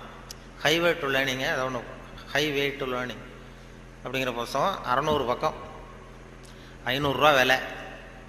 அதாவது கற்கும் வழிகள்னு அமெரிக்காவில் இப்போ பிரபலமாக அந்த புத்தகம் வித்துக்கிட்டு இருக்கு. அதை படிச்சுட்டு நம்ம தமிழ் பேராசிரியர் ஒருத்தர் சொன்னாருங்க, இதுக்கு ஏன் 600 பக்கம் வேஸ்ட், நம்ம திருவள்ளுவர் ஒவ்வொரு வார்த்தையிலேயே பதில் சொல்லியிருக்காரு அப்படின்னார். கற்கும் வழிகளில் அவர் என்ன பண்ணியிருக்காருன்னா, சாப்டர் படிச்சார். Why we should read, how we should read, what we should read, when we should read அப்படின்னு 4 பிரிவாக பிரிச்சுக்கிட்டு எதை படிக்கணும், எப்படி படிக்கணும், ஏன் படிக்கணும், எப்போ படிக்கணும் அப்படிங்கிற மாதிரி பண்ணியிருக்கிறார். அதாவது ஹவு வி ஷுட் ரீட் அப்படின்னு ஒரு கேள்வியை கேட்டுக்கிட்டு 250 பக்கம் அவர் எழுதியிருக்கார். இந்த கேள்விக்கு திருவள்ளுவர் எதை படிக்கணும், அதாவது எப்படி படிக்க வேண்டும், ஹவு வி ஷுட் ரீட்னா கசடர கற்க அப்படின்னு ஒரே வார்த்தையில் ஒரு பதில் கொடுத்து, இதுக்கு 250 பக்கம் வேஸ்ட் பண்ண வேண்டியதில்லைன்னார். வாட் வி ஷுட் ரீட், என்ன படிக்கணும் அப்படின்னா கற்பவை கற்க சொல்ற, இதுக்கு 300 பக்கம் எழுதியிருக்காரு அவர். வென் வி ஷுட் ரீட், அதாவது அப்புறம் வாட் வி ஷுட் ரீட், ஏன் படிக்க வேண்டும், ஒய் வி ஷுட் ரீட், அதுக்கு 300 பக்கம் எழுதியிருக்காரு. இவர் அதற்கு தக நிற்க அப்படிங்கிறது தீர்ந்து போச்சு. வென் வி ஷுட் ரீட், எப்பொழுது படிக்க வேண்டும் அப்படின்னா சாந்துணையும் அப்படிங்கிற வார்த்தையில் இருந்தது. இப்படி 4 வார்த்தையில் திருவள்ளுவர் சொன்னதை ஒரு 600 பக்கம் எழுதியிருக்கிறாருன்னு சொல்லி சொன்னார். அதை படித்து பார்த்துட்டு அப்படி அதை பற்றி பெருமையாக ஜியு போப்பு ஆராய்ச்சி பண்ணார். அதாவது இவர் அரிஸ்டாட்டல்லையும் திருவள்ளுவரையும் ஒப்பிடுறார் ஜியு போப்பு. அப்போ என்னென்னா, அரிஸ்டாட்டில் காலத்தில் ஒரு தப்பு பண்ணிட்டா அதே தப்பை திருப்பி பண்ணலாம். இப்போ ஒருத்தர் வலது கையை ஒருத்தன் வெட்டிட்டான்னா திருப்பி அவனுடைய வலது கையை வெட்டலாம். இப்போ ஒருத்தன் ஒரு கண்ணை குத்திவிட்டான்னா அதே கண்ணை இவனும் குத்தலாம். அதுதான் இப்போ உள்ள தர்மம். அரிஸ்டாட்டில் காலத்தில் ஒருத்தன் உங்களுக்கு ஒரு விரலை எந்த விரலை வெட்டுறானோ அதே விரலை நீங்களும் வெட்டலாம். அது அந்த தர்மம். அந்த அதே காலத்தில் வந்து திருவள்ளுவர் என்ன சொல்கிறார் அப்படின்னு பார்த்தார். அதாவது ஒருத்தன் நமக்கு கெடுதல் பண்ணுனா திருப்பி அதே கெடுதலை பண்ணு அப்படின்னு அவர் சொல்கிறார். இயேசுநாதரும் அப்போ சொன்னார். அவர் என்னென்னா, அதாவது அரிஸ்டாட்டில் என்ன சொன்னார், ஒருத்தன் உனக்கு வலது கன்னத்தில் அடித்தான்னா நீ வலது கன்னத்தில் அடி. இது அரிஸ்டாட்டல். இயேசுநாதர் சொன்னார், உனக்கு வலது கன்னத்தில் அடித்தான்னா நீ இடது கன்னத்தை திருப்பி காட்டு அப்படின்னார். இது அதை விட கொஞ்சம் பெரிய பண்பாடுள்ள செயல். அதுக்கடுத்து திருவள்ளுவரை பார்த்தா, நீ ஒருத்தன் உன்னை அடிச்சுட்டான்னா நீ பதிலுக்கு அவன் கன்னத்தை தடவி கொடு அப்படிங்கிறார். இன்னா செய்தாரை ஒருத்தல் அவர் நானும் நன்னையும் செய்து விடுன்னு சொன்னார். அப்படின்னு சொல்லிட்டு இது ஜியு போப் ஒப்பிடுறார் அரிஸ்டாட்டிலையும் திருவள்ளுவரையும். அவர் எழுதுறார், when compared because of this unique feature of forgiveness. மன்னிப்புல வந்து இது ஒரு தனித்தன்மை இருக்கு திருவள்ளுவர் சொல்றதுல. அதனால ஜியு போப் எழுதுறார், when compared because of this unique feature of forgiveness, Thiruvalluvar is at least 1 inch taller than Aristotle அப்படின்னு எழுதினார். அரிஸ்டாட்டிலை விட 1 இன்ச்சு உயரமானவர் திருவள்ளுவர் அப்படின்னு சொல்லி. அதனால தான் அவ்வளோ உயரமாக கன்னியாகுமரியில் கொண்டு போய் செலவு வச்சுருக்குறோம். அது வந்து அப்படி வந்து ஜியு போப்பு கம்பேர் பண்ணி எழுதுறாரு. அப்படி நாம் பெருமைப்படுறதுக்கு எத்தனையோ விஷயங்கள் நம்ம இதில் இருக்குது. அதனால் இப்படிப்பட்ட இந்த உணர்வு, இந்த நகைச்சுவை உணர்வை பற்றி பேசிகிட்டு இருந்தோம் இல்லையா, அது வந்து எங்கள் ஆசிரியர் சொன்னது மாதிரி அதை வச்சு எந்த விஷயத்தை சொன்னாலும் கொஞ்சம் சுவாரஸ்யமாக சொன்னோம்னா வாழ்க்கையிலையும் சரி, நீங்கள் எந்த துறையில் வேலைக்கு போனாலும் சரி, சக மனிதர்கள்ட்ட பழகும் பொழுதும் சரி, அந்த நகைச்சுவை உணர்வுன்னு இருக்கும் பொழுது நல்லாயிருக்கும். அதாவது எங்கள் இவர் பேராசிரியர் கல்கி வந்து எழுதியிருக்கிறார், இதில் பேசினார். அவர் ஆல் இண்டியா ரேடியோவில் ஆரம்பத்தில் 1938 பேராசிரியர் கல்கி வந்து பேசியிருக்கார், தமிழில் சிறுகதை அப்படின்னு. எப்படி சொல்கிறது, சுவாரஸ்யமாக எப்படி சொல்கிறதுன்னு சொல்லி அப்போ பேசியிருக்கார். சிறுகதைன்னா அது சிறுன்னு அர்த்தம் இருக்கு, அதனால சிறுசாக இருக்கணும், தேவைக்கு அதிகமாக வளர்த்தாத. கதைன்னா அதில் ஒரு கதை அம்சம் இருக்கணும், ஒரே ஒரு ஊரில் அப்படின்னு ஆரம்பித்தா அதுக்கப்புறம் என்ன அப்படின்னு கேட்க தோணுதில்ல, அது மாதிரி இருக்கணும் ஒரு வரியும் அப்படின்னு சொல்லிட்டு, சொல்கிறதே எப்படி சுவாரஸ்யமாக சொல்கிறதுன்னா தேவைக்கு அதிகமாக நீ வளர்த்தாதே அப்படின்னு சொல்லி அதுக்கு ஒரு உதாரணம் கொடுத்துருக்காரு கல்கி. அதாவது நீங்கள் எழுத்தாளராக இருந்தாலும் சரி, பேச்சாளராக இருந்தாலும், சக மனிதர்கள்ட்ட பழக்கிறவராக இருந்தாலும் தேவைக்கு அதிகமாக இது பண்ணாதீங்க அப்படிங்கிறதுக்காக சொல்லியிருக்காரு. அவர் ஒரு கதை எழுத்தாளர் எப்படி இருக்கணுங்கிறதுக்காக கல்கி சொன்னது. ஒரு நாள் காஞ்சிபுரம் உபய வேதாந்த தேசிக சுவாமிகள் தன் வீட்டு வேலைக்கார குப்பனை கூப்பிட்டு, அடை குப்பா, நீ உடனே ஸ்ரீபெரும்புதூர் ஓடிப்போய் திருவேங்கடாச்சாரியை சந்தித்து திருக்குடந்தையிலே இருந்து இங்கே வந்திருக்கிற திருநாராயண ஐயங்கார் சுவாமிகள் திருக்கோவில் ஆராதனைக்கு திருத்துழாய் எடுத்து திரும்புகையில் திருக்குளத்தில் திருப்பாசி வழுக்கவே திருவடி தவறி விழுந்தார் என்று சொல்லிவிட்டு வா அப்படின்னு எழுதினாராம். சொல்லிவிட்டு, என்னப்பா சொல்லிடுவியா அப்படின்னு கேட்டிருக்காரு. நான் சொல்லிடுறேன் சாமின்னு இருக்கான் குப்பை. எப்போ இன்னொருத்தரை என்கிட்ட சொல்லி காட்டு, என்ன சொல்லுவேன் அப்படின்னு கேட்டாராம். அது என்ன சாமி, கும்மோன் தாசாமி குட்டையில் விழுந்தான்னு சொல்லணும், அவ்வளோதானே, நான் சொல்லிட்டு போகிறேன் அப்படின்ட்டாங்க. அப்போ கல்கி சொல்கிறார், சிறுகதையின் இலக்கணம் குப்பனுக்கு புரிந்திருக்கிறது, உபய வேதாந்த தேசிக சுவாமிகளுக்கு புரியவில்லை அப்படின்னு அவர் பேசியிருக்கார். அந்த வானொலி இதில் ஒலிப்பதிவில் கேட்டேன், அது அப்படியே வச்சுருக்காங்க. அப்போ பேசுனதெல்லாம் அப்பப்போ இது பண்ணி வச்சுருக்கிறது. அதே மாதிரி கொத்தமங்கலம் சுப்புன்னு ஒருத்தர் பெரிய பிரபலமான வில்லுப்பாட்டு கலைஞர். அப்புறம் அவர் வந்து காந்தி மகான் கதைன்னு ஒரு வில்லுப்பாட்டு எழுதினார். அப்போ காந்தி மகான் கதை வில்லுப்பாட்டு அவருக்கு வந்து அந்த வில்லுப்பாட்டை கேட்குறதுக்கு ஏகப்பட்ட கூட்டம், எல்லாரும் பெரிய ரசிகர்கள். ஆனால் அதையே புஸ்தகமாக போட்டு விற்கல. காந்தி மகான் கதை புஸ்தகமாக போட்டு புத்தகமாக விற்கும்பொழுது யாரும் வாங்கிறதுக்கு ஆள் இல்லை, அவரே வீட்டில் அடிக்க வச்சுருந்தார். அதை அப்போ அந்த வில்லுப்பாட்டு இருக்கு, காந்தி மகான் கதை வில்லுப்பாட்டை நான் ரேடியோவில் போடுறதுக்காக எடுத்து பதிவு பண்ணிகிட்டு இருந்தேன். அப்போ ஒரு கட்டம் வந்தது, காந்தியை சுடுற இடத்துல அவர் கதறி அழுறார். கதறி அப்படியே நிஜமாகவே அழுறார் காந்தி சுடப்படுற இடத்துல. இந்த வில்லுப்பாட்டு அது பதிவாக இருக்குது, அதை போட்டு கேட்டேன். அப்போ எனக்கு ஒரு சந்தேகம், இது எப்படி, அதாவது ஒரு தடவை சொல்கிறப்போ அழுக வரலாம் அவருக்கு, இந்த வில்லுப்பாட்டை திருப்பி பாடிக்கிட்டே இருப்பார். ஒரு 500 தடவை 600 தடவை சொல்லும்பொழுது 600வது தடவையும் காந்தியை சூடு பண்ணிகிட்டு இருக்கிறாங்க. அதனால் நல்ல பழக்க வழக்கங்களை வந்து ஏற்படுத்திக்கணுங்கிறது தான் ரொம்ப முக்கியமான விஷயம். அதனால் இதில் எப்படி நான் சொன்னது மாதிரி எவ்வளவு நேரம் எதை தாக்க முடியும், குடும்பத்தில் வந்து ரொம்ப ஒரு அனுசரிப்புத்தன்மை, சகிப்புத்தன்மை இதெல்லாம் வேணுங்கிறத பற்றி நிறைய அந்த சின்ன சின்ன விஷயங்களாக தான் வானொலி சொல்கிறது உண்டு. இந்த நகைச்சுவைன்னு சொன்னதுனால அதை சேர்த்து கதையாக சொல்கிறது உண்டு. சின்ன விஷயங்களை வந்து அப்படியே இப்போ குடும்பத்தில் வந்து ஒரு அனுசரிப்புத்தன்மை வேணும், வாழ்க்கைங்கிறது ஒரு பெரிய பிரயாணம், குடும்பத்தில் அனுசரிப்பு தன்மை வேணும் அப்படின்னா அப்போ அதுக்கு ஒரு கதை மாதிரி சொல்லிடுறது வானொலி ஊடகத்தில். இப்போ ஒரு குடும்பத்தில் கணவன் மனைவி 2 பேர் இருந்தாங்க. 2 பேருக்கு ஒரு குழந்தை பிறந்தது. அதுக்கு பேர் வைக்கிறதுல தகராறு வந்துட்டு தான். என்ன பேர் வைக்கிறதுன்னு அவன் சொல்கிறான் எங்கள் அப்பா பேர் தான் வைக்கணுங்கிறான். இந்த அம்மா சொல்லுது எங்கள் அப்பா பேர் தான் வைக்கணுங்குது. தகராறு. உடனே என்ன காலையிலேருந்து சண்டை குழந்தைக்கு பேர் வைக்கிறதுல. அதில் கூட ஒத்து போக முடியல. உடனே எதிர்த்து வீட்டுக்காரன் ஒருத்தன் வந்தான். வந்து என்ன உங்கள் வீட்டில் காலையிலேருந்து சண்டைன்னு கேட்டிருக்கான். அது ஏன் கேட்குறீங்க, இந்த குழந்தைக்கு பேர் வைக்கிறதுல தகராறு, நான் எங்கள் அப்பா பேரை வைக்கணுங்கிற அவங்க அப்பா பேரை வைக்கணும்னு சொல்லுது, என்ன பண்ணுறது தெரியலன்னு தான் அவன் சொன்னானான். இது ஏன் சண்டை போடுறீங்க, எதிர்த்த வீட்டுக்காரன்னு நான் ஒருத்தன் எதுக்கு இருக்கேன், என்கிட்ட சொல்ல வேண்டியது தானே அப்படின்னு சொல்லிவிட்டு ஏன்ப்பா உங்கள் அப்பா பேர் என்னன்னு கேட்டிருக்கான். எங்கள் அப்பா பேர் சீனிவாசன் அப்படின்ட்டுருக்கான். சரிம்மா உங்கள் அப்பா பேர் என்ன, எங்கள் அப்பா பேர் கிருஷ்ணன். இவன் யோசித்தான். சரி குழந்தைக்கு சீனிவாச கோபாலகிருஷ்ணன் அப்படின்னு பேர் வச்சுருங்க, இதுக்கு ஏன் தகராறு அப்படின்ட்டு போயிட்டான். போனதுக்கப்புறம் இந்த இவங்க 2 பேரும் பேசிக்கிறாங்க. அது எப்படி இந்த சீனிவாசன் சரி கிருஷ்ணன் சரி, நடுவில் கோபாலம் எங்கேருந்து வந்தான். ஓடி போய் கூப்பிட்டு வந்தாங்களாம் அவனை. வாடா கிட்டவா, அது யாரா கோபாலன் அப்படின்னா அது எங்கள் அப்பா பேர், நீ நீ அதை மட்டும் எதுக்கு விட்டுட்டு போற, சேர்த்து வச்சுக்கோனா. அதாவது 2 பேருக்குள்ள ஒரு அனுசரிப்பு தன்மை இல்லைன்னா கோபாலன்னு ஒருத்தன் குறுக்க வருவான். அப்படி வரும். அந்த வாழ்க்கையில் அனுசரிப்பு தன்மைங்கிறது ரொம்ப அவசியம். வாழ்க்கையில் ஒருத்தர் அனுசரித்து போகிறது, அதாவது சந்தேகப்படாமல் இருக்கணும்னு சொல்லுவாங்க. ஒரு பையன் புதுசாக ஒரு பொண்ணை கல்யாணம் பண்ணிட்டு வந்தான். எல்லாரும் என்ன பண்ணிட்டாங்க, ஏய் நீ கல்யாணம் பண்ணிட்டு வந்திருக்கேன், அந்த பொண்ணுக்கு காது கேட்காதுடா, காது சரியாக கேட்காது அப்படின்ட்டு இருக்காங்க. இவன் அதை எப்படி சோதனை பண்ணுறது, டெஸ்ட் பண்ணுறது, அப்படி நேராக கேட்டால் சண்டை வந்துடும், உனக்கு காது கேட்குதான்னு கேட்கக்கூடாது. வெளியில் போனான். வெளியில் போய் தெருவில் நின்றுக்கிட்டு இன்னைக்கு என்ன சாம்பார் அப்படின்னா பதிலே வரல. ஆகா நம்ம சந்தேகப்பட்டது சரிதான் அப்படின்னு முடிவு பண்ணிட்டான். அடுத்தது உள்ற வந்தான், வீட்டுக்குள்ளே நின்றுக்கிட்டு 2வது தடவை கேட்டான். கூடத்தில் நின்றுட்டு இன்னைக்கு என்ன சாம்பார் அப்படின்னா அப்பவும் பதில் வரல.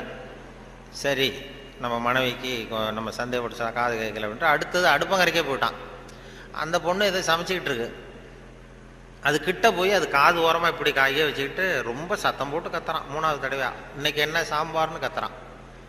அந்த பொண்ணு கொஞ்சம் கூட அலட்டிக்கல. மெதுவாக இவன் பக்கம் திரும்பி இவன் காது ஓரமாக சொல்லிச்சான், 3வது தடவையா சொல்கிறேன் முருங்கைக்காய் சாம்பார் அப்படின்னு தான்.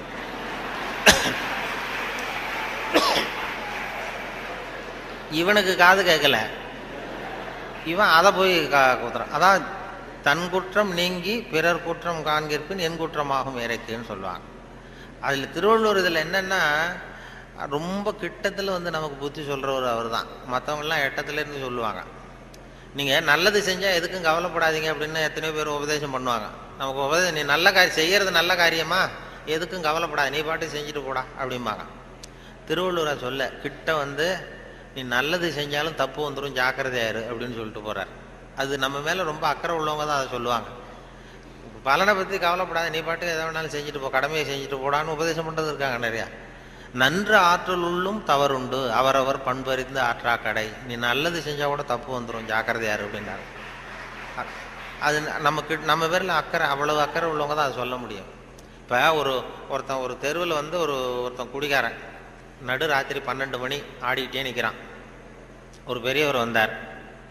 இந்த நேரம் அப்படி அநியாயமாக அப்படி ஆடிட்டு நிற்கிறீ, உங்கள் வீடு எங்கடா இருக்குன்னா அண்ணாந்து பார்த்தான். பக்கத்தில் பார்த்தார், ஒரு மாடிப்படி மாதிரி படிப்படியாக இருக்குது. அங்கே ஒரு ரூம் இருக்குது, கதவு இருந்தது. அங்கே தான் இருக்கேன்னா பிடிச்சி எடுத்துகிட்டு போனார். வாடா உன்னை கொண்டு வீட்டில் விட்றேன்னா வரமாட்டேங்கிறான். நீ வாடான்னு வலுக்கட்டாயமாக அந்த பெரியவர் அந்த குடிகாரனை பிடிச்சி தரன்னு இழுத்துட்டு போய் மாடிப்படியில் இந்த கதவை திறந்து உள்ற போய் படுறா அப்படின்னா போக மாட்டேங்கிறான். ஒரு வலுக்கட்டாயமாக கழுத்தை பிடிச்சி உள்ற தள்ளி கதவை சாத்திவிட்டு இறங்கி வந்துட்டார். அப்பாடா ஒரு நல்ல காரியம் பண்ணோம். வந்தால் இன்னொருத்தன் அதே மாதிரி ஆடிட்டு வரான் கீழே. நீ என்னடா பண்ணேன்னா இவனும் அதே மாதிரி ஆடுறான். சரி வாடா உனக்கும் இங்கே தான் நான் அண்ணந்து பார்த்தான். சரி வா அங்கே தான் தங்கியிருக்கேன்னு பிடிச்சி தரன்னு இழுத்துட்டு போய் கதவு திறந்து போடான்னு அவனும் போக மாட்டேங்கிறான். அவனையும் வலுக்கட்டாயமாக தள்ளிவிட்டு மூடிவிட்டு கீழே இறங்கி வந்தார். வந்தால் 3வது ஆள் ரொம்ப பயங்கரமாக ஆடிட்டு வரான். எத்தனை பேருடா அன்னைக்கு இப்படி புறப்பட்டுருக்கீங்க, எல்லாம் அங்கே தான் இருக்கீங்களா அப்படின்னு சொல்லி வாடா மேலேன்னு கூப்பிட்டார். நான் வரமாட்டேன்னு கத்தினான். அதெல்லாம் முடியாது, ஒன்று அங்கே விட்டுட்டு தான் போவேன்னு அவர் என்ன பெரியவர் இழுக்கிறார். இழுத்ததும் உடனே போலீஸ்னு கத்தியிருக்கான். போலீஸ்காரர் வந்துட்டார். அந்த போலீஸுக்காரர்கிட்ட அவன் புகார் பண்ணுறான். இந்த பாருங்கள் சார், யாரோ ஒரு பெரியவர் என்னை இந்த வழியாக மேலே கொண்டு போய் அந்த கதவை திறந்து அந்த பக்கமாக இருக்கிற குப்பை குழியில் தள்ளி தள்ளி விட்டுக்கிட்டு இருக்கிறார் 3 தடவையா. நான் இறங்கி இறங்கி கீழே வந்துகிட்டு இருக்கேன். இன்னும் 2 தரம் தள்ளி விட்டாருன்னா செத்து போடுவோம் சார் அப்படின்றான். இதான் நன்று ஆற்றல் உள்ளும் தவறுண்டு, அவரவர் பண்பறிந்த ஆற்றா கடை. நீ நல்லது தான் செஞ்சார், தப்பு வந்துடும், அது அவ்வளவு தூரம் அவர் தான் சொல்ல முடியும். அந்த நன்று ஆற்றல் உள்ளும் தவறுண்டு, அவரவர் பண்பறிந்த ஆற்றா. நல்லதுன்னு செய்வாங்க. இப்போ ஒருத்தன் யார்கிட்டையும் நண்பர்கள்ட்ட கேட்டான், ஒரு 100 ரூபா கொடுங்கடா, ஏதாவது தொழில் செஞ்சு பொழைச்சிக்கிறேன்னு. யாருமே கொடுக்கறதுக்கு ஆள் இல்லை, பரவாயில்ல. உடனே அவன் என்ன பண்ணால், சரி மனிதர்கள் யாரும் நமக்கு உதவி பண்ண மாட்டேங்கிறாங்க, நமக்கு தேவை ஒரு 100 ரூபா, இது கடவுளுக்கே ஒரு லெட்டர் போட்டு பார்ப்போம், அவர் தானே எல்லாரையும் படைச்சார், அவர் கொடுக்குறாரா பார்ப்போம். ஒரு போஸ்ட் கார்டு வாங்கினான். போஸ்ட் கார்டை வாங்கி அதில் அன்புள்ள கடவுள் அவர்களுக்கு வணக்கம், எனக்கு மனிதர்கள் யாரும் உதவி செய்ய மாட்டேங்கிறாங்க, எனக்கு ஒரு 100 ரூபா இருந்தால் அதை வச்சு நான் பொழைச்சிக்குவேன், அதே ஒரு 100 ரூபாயை எனக்கு அனுப்பி வைக்கும்படி கேட்டுக்கொள்கிறேன்னு போட்டு கையெழுத்து போட்டான். போட்டு அந்த பக்கம் திருப்பி அட்ரஸ் எழுதணும்ல, பெறுகிறவர் முகவரி, உயர்திரு கடவுள் அவர்கள், அப்புறம் தெரு நம்பர், வீட்டு நம்பர், தெரு ஒன்றும் தெரியல. யோசிச்சான், கடவுள் அட்ரஸ் எப்படி கண்டுபிடிக்கிறது யோசிச்சு, சரி எல்லார் அட்ரஸும் போஸ்ட் மாஸ்டருக்கு தெரியும் அப்படின்னு சொல்லி கடவுள் கேரா போஸ்ட் மாஸ்டர் அண்ணாமலை நகர் சிதம்பரம்னு போட்டு விட்டான். அந்த போஸ்ட் மாஸ்டர் ஒரு நல்ல எண்ணம் படைச்சவர். அவர் என்ன பண்ணிட்டாரு, யாரோ ஒருத்தன் அப்பாவித்தனமாக 100 ரூபா கேட்டிருக்கான், நாமளே அனுப்பிச்சிருவோம், கடவுளுக்கு அனுப்பியிருக்கான் அப்படின்னு சொல்லி அங்கே போஸ்ட் ஆஃபீஸில் வேலை செய்கிறவங்கள்ட்டெல்லாம் உங்களால் முடிஞ்சதை கொடுங்கப்பா, ஹெல்ப் பண்ணுங்க, அவனுக்கு உதவி பண்ணுவோன்னா ஆளுக்கு உடனே 5-10 எடுத்து கொடுத்தாங்க. எல்லாரும் சேர்த்தா ஒரு 90 ரூபா சேர்ந்து போச்சு. உடனே சேர்ந்த வரைக்கும் அனுப்பிச்சிருவோம் அப்படின்னு சொல்லி மணி ஆர்டர் ஃபார்ம் எடுத்தார். மணி ஆர்டர் கமிஷனையும் அவரே ஒத்துக்கிட்டார். அவரே எடுத்துக்கிட்டு இந்த சேர்ந்த பணம் 90 ரூபாய் வச்சு அந்த அவனுக்கு அனுப்பிச்சிட்டார். அவன் வாங்கிட்டான். வாங்கி 90 ரூபா வாங்கிட்டு மறுபடியும் ஒரு போஸ்ட் கார்டு வாங்கினான். வாங்கி மறுபடியும் கடவுளுக்கே ஒரு லெட்டர் எழுதினான். அன்புள்ள கடவுள் அவர்களுக்கு வணக்கம், நீங்கள் அனுப்பிய பணம் வந்து சேர்ந்தது, ரொம்ப நன்றி. இருந்தாலும் உங்களுக்கு ஒரு யோசனை சொல்ல விரும்புகிறேன், ஆலோசனை, அறிவுரை. இனிமேல் நீங்கள் எனக்கு பணம் அனுப்பும் பொழுது போஸ்ட் மாஸ்டர் மூலமாக அனுப்ப வேண்டாம், அவர் ஒரு 10 ரூபாயை எடுத்து வச்சுக்கிறார் அப்படின்னா. நல்லது செய்ய போய் கெட்ட பேர் வந்துடுது பாருங்க. இதான் நன்று ஆற்றல் உள்ளும் தவறுண்டு, நன்று ஆற்றல் உள்ளும் தவறுண்டு, அவரவர் பண்பறிந்த ஆற்றா கடை அப்படிங்கிறது அதான். அப்படி அதை பண்ணியிருக்கிறாங்க. அதை ரொம்ப அருமையாக இவர் சுத்தானந்த பாரதியார் மொழிபெயர்ப்பு இருக்கு, ஆங்கில மொழிபெயர்ப்பு. அதை திருக்குறள் தமிழில் எப்படி எழுதியிருக்காரோ அதே அழகில் அவர் ஆங்கிலத்தில் மொழிபெயர்த்திருக்கிறார். சுத்தானந்த பாரதியாருடைய ஆங்கில மொழிபெயர்ப்பு பார்த்தீங்கன்னா அப்படியே இருக்கும். அதாவது உடம்போடு உயிரிட என்ன, மடந்தையோடு எம்மிடை தொடர்புன்னு ஒரு திருக்குறள் இருக்கும். அதாவது இந்த பெண்ணுக்கும் எனக்கும் உள்ள தொடர்பு எப்படின்னா உடம்புக்கும் உயிருக்கும் உள்ள தொடர்பு மாதிரி அப்படின்னு அந்த இதில் திருவள்ளுவர் எழுதிப்பார். உடம்போடு உயிரிட என்ன, மற்றென்ன, மடந்தையோடு எம்மிடை தொடர்பு. அதை சுத்தானந்த பாரதியார் மொழிபெயர்த்திருக்கிறார். The love between me and this lady is like bond between soul and body, இப்படி எழுதியிருக்கு. அதே போல் 2 வரியில் அந்த காலத்தினால் செய்த நன்றி செய்த ஞாலத்தின் மானப்பெரிது, அது மாதிரி a help rendered in hour of need, so though smaller greater than the world அப்படின்னு இப்படி அழகாக அதை பண்ணியிருப்பார். இவர் சொன்ன அந்த நம்ம நாவலர் நெடுஞ்செழியன், அவர் அந்த திருக்குறள் மொழிபெயர்ப்பு வந்தப்போ வானொலி நிலையத்துக்கு வந்திருந்தார். அப்போ முன்னாடி ஒரு அறையில் உட்காந்து பேசிகிட்டு இருக்கிறோம், அவர் பதிவுக்கு முன்னாடி. அப்போ கேட்டார், நீ என்ன படிச்சிருக்கேன்னு என்ன கேட்டார். நான் வந்து விவசாயம் படிச்சிருக்கேன் சார் அப்படின்னேன். விவசாயம் படிச்சிருக்கேன்னா அப்போ உங்ககிட்ட தான் ஒரு கேள்வி கேட்கணும் அப்படின்னு கேட்க ஆரம்பித்தார். என்ன சார் கேட்க போறீங்கன்னா, இந்த காலத்தினால் செய்த நன்றி சிறிதெனும் ஞாலத்தின் மானப்பெரிதுன்னு ஒரு திருக்குறள் இருக்குல்ல, ஆமான்னு. அது அது பொருத்தமாக இல்லையே அந்த உதாரணம்னார். என்னன்னு கேட்டேன். காலத்தினால் செய்த நன்றினா ஒருத்தன் அவ தேவைப்படுறப்ப செய்கிற உதவி பூமியை விட பெருசு. ஞாலத்தின் மான பெருதுன்னா பூமிங்கிறது ஒரு பௌதிக பொருள், அது உருண்டை. உதவிங்கிறது ஒரு செயல். நீ ஒருத்தனுக்கு அந்த நேரம் பார்த்து செய்கிற உதவி பூமியை விட பெருசுன்னா நீ செய்கிற செயல் உருண்டையா இருக்கா? அதுக்கும் பூமி உருண்டைக்கும் என்ன சம்பந்தம்? அது பொருத்தமா இல்லையேன்னு அவர் சொன்னார். நெடுஞ்சு, ஆமாம் சார் எனக்கும் அது பொருத்தம் அப்படி தான் தெரியுது அப்படின்னா. இல்லை நீ விவசாயம் படித்ததுனால கேட்டேன் உங்ககிட்ட அப்படின்னு சொல்லிட்டு அப்புறம் அதுக்கு அவர் விளக்கம் கொடுத்தார். அது அப்படி இல்லை தம்பி அப்படின்னு சொல்லிட்டு, காலத்தினால் செய்த நன்றிங்கிறது நேரம் பார்த்து உதவி செய்கிறது. பூமி உடனே உதவி செய்யாது. அது எப்படின்னா, இன்னைக்கு ஒரு கத்திரிக்காய் செடியை நட்டின்னா ஒரு 4 மாதம் கழிச்சு தான் கத்திரிக்காய் காய்க்கும். இன்னைக்கு ஒரு நெல்லை நடவு பண்ணின்னா ஒரு 3.5 மாதம் 4 மாதம் கழிச்சு தான் உனக்கு பலன் கொடுக்கும். 4 மாதம் கழித்து பலன் கொடுக்குற பூமியை விட உடனே செய்கிற உதவி பெருசு இல்லையா? அதனால தான் காலத்தினால் செய்த நன்றி செய்தது ஞாலத்தின் மான பெரிது அப்படின்னார். இதை நாவலர் நெடுஞ்செழியன் சொன்னார். அப்படி அவரெல்லாம் அவர் அரசியலுக்கு வந்திருக்க வேண்டியதில்லை, இலக்கியத்தோடு இருந்திருந்தா நல்லா இருக்கும்னு சொன்னார். அப்புறம் அடுத்த கேள்வியும் கேட்டார், அவர் விடலை. அப்புறம் நிலையில் தெரியாத அடங்கியா இருந்தோம். அப்புறம் கடலை விட பெருசி, அதாவது அப்படின்னு ஒரு இது, அதுக்கு அந்த திருக்குறள் கொண்டு சொன்னேன். நிலையில் தெரியாத அடங்கியான் தோற்றம் மலையினுமான பெரிதுன்னு ஒன்று. பயன் தூக்கார் செய்த உதவி நயன் தூக்கின் நன்றி கடலிற் பெரிது. அதாவது பயன் கருதாமல் செய்கிற உதவி கடலை விட பெருசுன்னு சொல்றாரு. கடலுங்கிறது விரிந்தது. பயன் கருதாமல் செய்கிற உதவிக்கும் கடலுக்கும் என்ன சம்பந்தம்னு கேட்டார், இந்த முதல் கேள்வி மாதிரி. அப்புறம் அவரே விளக்கம் கொடுத்தார். கடல் பயன் கருதி தான் நமக்கு உதவி செய்யும். அதாவது நம்மகிட்ட இருக்கிற தண்ணி ஆவியாக போய் மறுபடியும் மேகமாகி மறுபடியும் மழையாக பொழிஞ்சு அந்த தண்ணி மறுபடியும் நம்மகிட்டே வந்துடும் அப்படிங்கிற பயன் கருதி கடல் உதவி செய்யுது. அதை விட பயன் கருதாமல் செய்கிற உதவி பெருசு இல்லையா? அதனால தான் கடலை விட பெருசுன்னு சொன்னார் அப்படின்னு சொல்லி அவர் விளக்கம் அதை கொடுத்தார். இப்போ நிலையில் தெரியாத அடங்கியான் தோற்றம் மலையினுமான பெரிது. அதாவது மனசு அடங்கினவன் மலையை விட பெருசு அப்படின்னா மலை அசையாமல் இருக்கிறது ஒன்றும் அதிசயம் இல்லை, மனம் அசையாமல் இருக்கிறது தான் அதிசயம். அதனால் மலையை விட பெருசுன்னு சொல்லி அவர் விளக்கம் கொடுத்துட்டு போனார். மனசை அசையாமல் வச்சுருக்கிறது ரொம்ப கஷ்டம். அது சொல்லிடலாம், மனசை நான் கட்டுப்படுத்துகிறேன்னு. ஒருத்தன் நான் என்ன பெரிய பெரிய துறவிகள்லாம் நான் மனசை கட்டுப்படுத்துகிறேன்னு ஒருத்தன் சவால் விட்டுட்டு போனானா, போய் என்ன பண்ணுறதுன்னா ஒரு நடு காட்டில் போய் உட்காந்துக்கிட்டான். மனசை கட்டுப்படுத்துறது என்ன பெரிய காரியம் நான் பண்ணுறேன் அப்படின்ட்டு அப்படியே உட்காந்து பார்த்தா எதிரில் ஒத்தையடி பாதை, அதில் ஒரு நடனம் ஆடுற பொண்ணு போயிட்டுருக்கு. டான்ஸு ஸ்கூல் ஒன்று, டான்ஸு கற்றுக்கிறதுக்கு போயிட்டுருக்கு. இது என்ன இவ்வளோ தூரம் உட்காந்துருக்குறோம், இப்போவும் நமக்கு தொந்தரவாக இருக்குதே, கண்ணு இடைஞ்சலாக இருக்கேன்னு சொல்லி பார்த்தான். 8 மணிக்கு கிளாஸு தினம் போயிட்டுருக்கு. இப்போ பார்த்தான், ஒரு துணியை எடுத்து கண்ணை கட்டிட்டு உட்காந்துட்டான். இனிமேல் பார்த்துக்கோ, இனிமேல் ஒன்றும் ஆகாதுன்னு. மறுநாள் உட்காந்தா 8 மணிக்கு அந்த காலில் கட்டியிருக்கிற சலங்கை சத்தம் கேட்டுதான், ஜல் ஜல்லுன்னு. இது ஏது காது தொந்தரவாக இருக்குது அப்படின்னு சொல்லி காதையும் கட்டிவிட்டான், கண்ணையும் கட்டிவிட்டான். இனிமேல் ஒன்றும் இப்போ பிரச்சனை இல்லை. மறுநாள் காலையில் 8 மணிக்கு அது தலையில் வச்சிருக்கிற பூ வாசம் அடிச்சிருக்கு. இந்த பொண்ணு மூக்கையும் கட்டிவிட்டான், கண்ணு காது மூக்கையும் கட்டிவிட்டு இனிமேல் நான் மனசை கட்டுப்படுத்துறேன்னு உட்காந்தானா. மறுநாள் காலையில் 8 மணி ஆச்சு.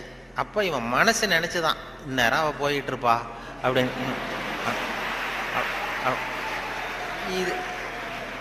இதை விட அசையாமல் இருந்ததுன்னா அது மலையை விட பெருசு மனசு. நிலையில் தெரியாத அடங்கியான் தோற்றம் மலையினும் மான பெரிதுன்னா அதுதான். மலை அசையாமல் இருக்கிறது ஒன்றும் பெரிய ஆச்சரியம் இல்லை, மனசு அசையாமல் இருந்ததுன்னா அது பெரிய அதிசயம் அப்படின்னு சொல்லி அதுக்கு விளக்கம் அவர்கள் கொடுத்துக்கிட்டு இருந்தாங்க.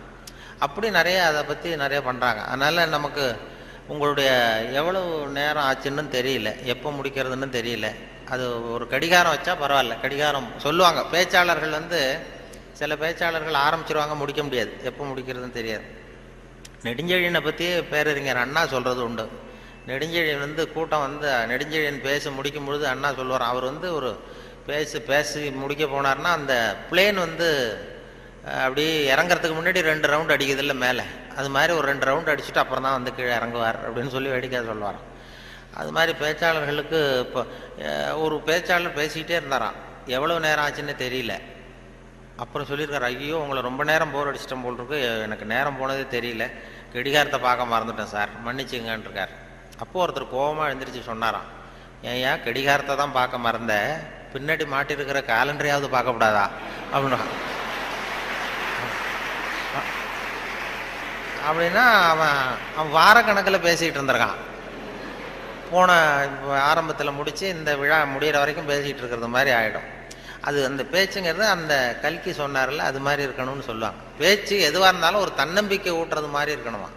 ஒரு பேச கேட்டாலும் எழுத்தை படித்தாலும் அது படித்து முடித்ததும் நமக்கு ஒரு வாழ்க்கையில் ஒரு பிடிப்பு தன்னம்பிக்கை ஊட்டணும். ஒரு இளைஞன் வாழ்க்கையில் விரக்தி அடைஞ்சி தற்கொலை பண்ணிக்கலாம்னு போய் தண்டவாளத்தில் தலையை வச்சு படுத்தான்.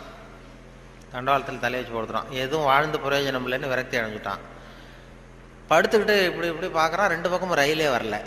இது என்னடா தற்கொலை கூட பண்ணுறது சாத்தியமா இல்லையே அப்படின்னு பார்த்தான். அப்போ யாரோ ஒருத்தர் ஒரு பக்கத்தில் ஒரு பெரிய மைதானம், ஒரு பெரிய பேச்சாளர் பேசிகிட்டு இருக்காரு.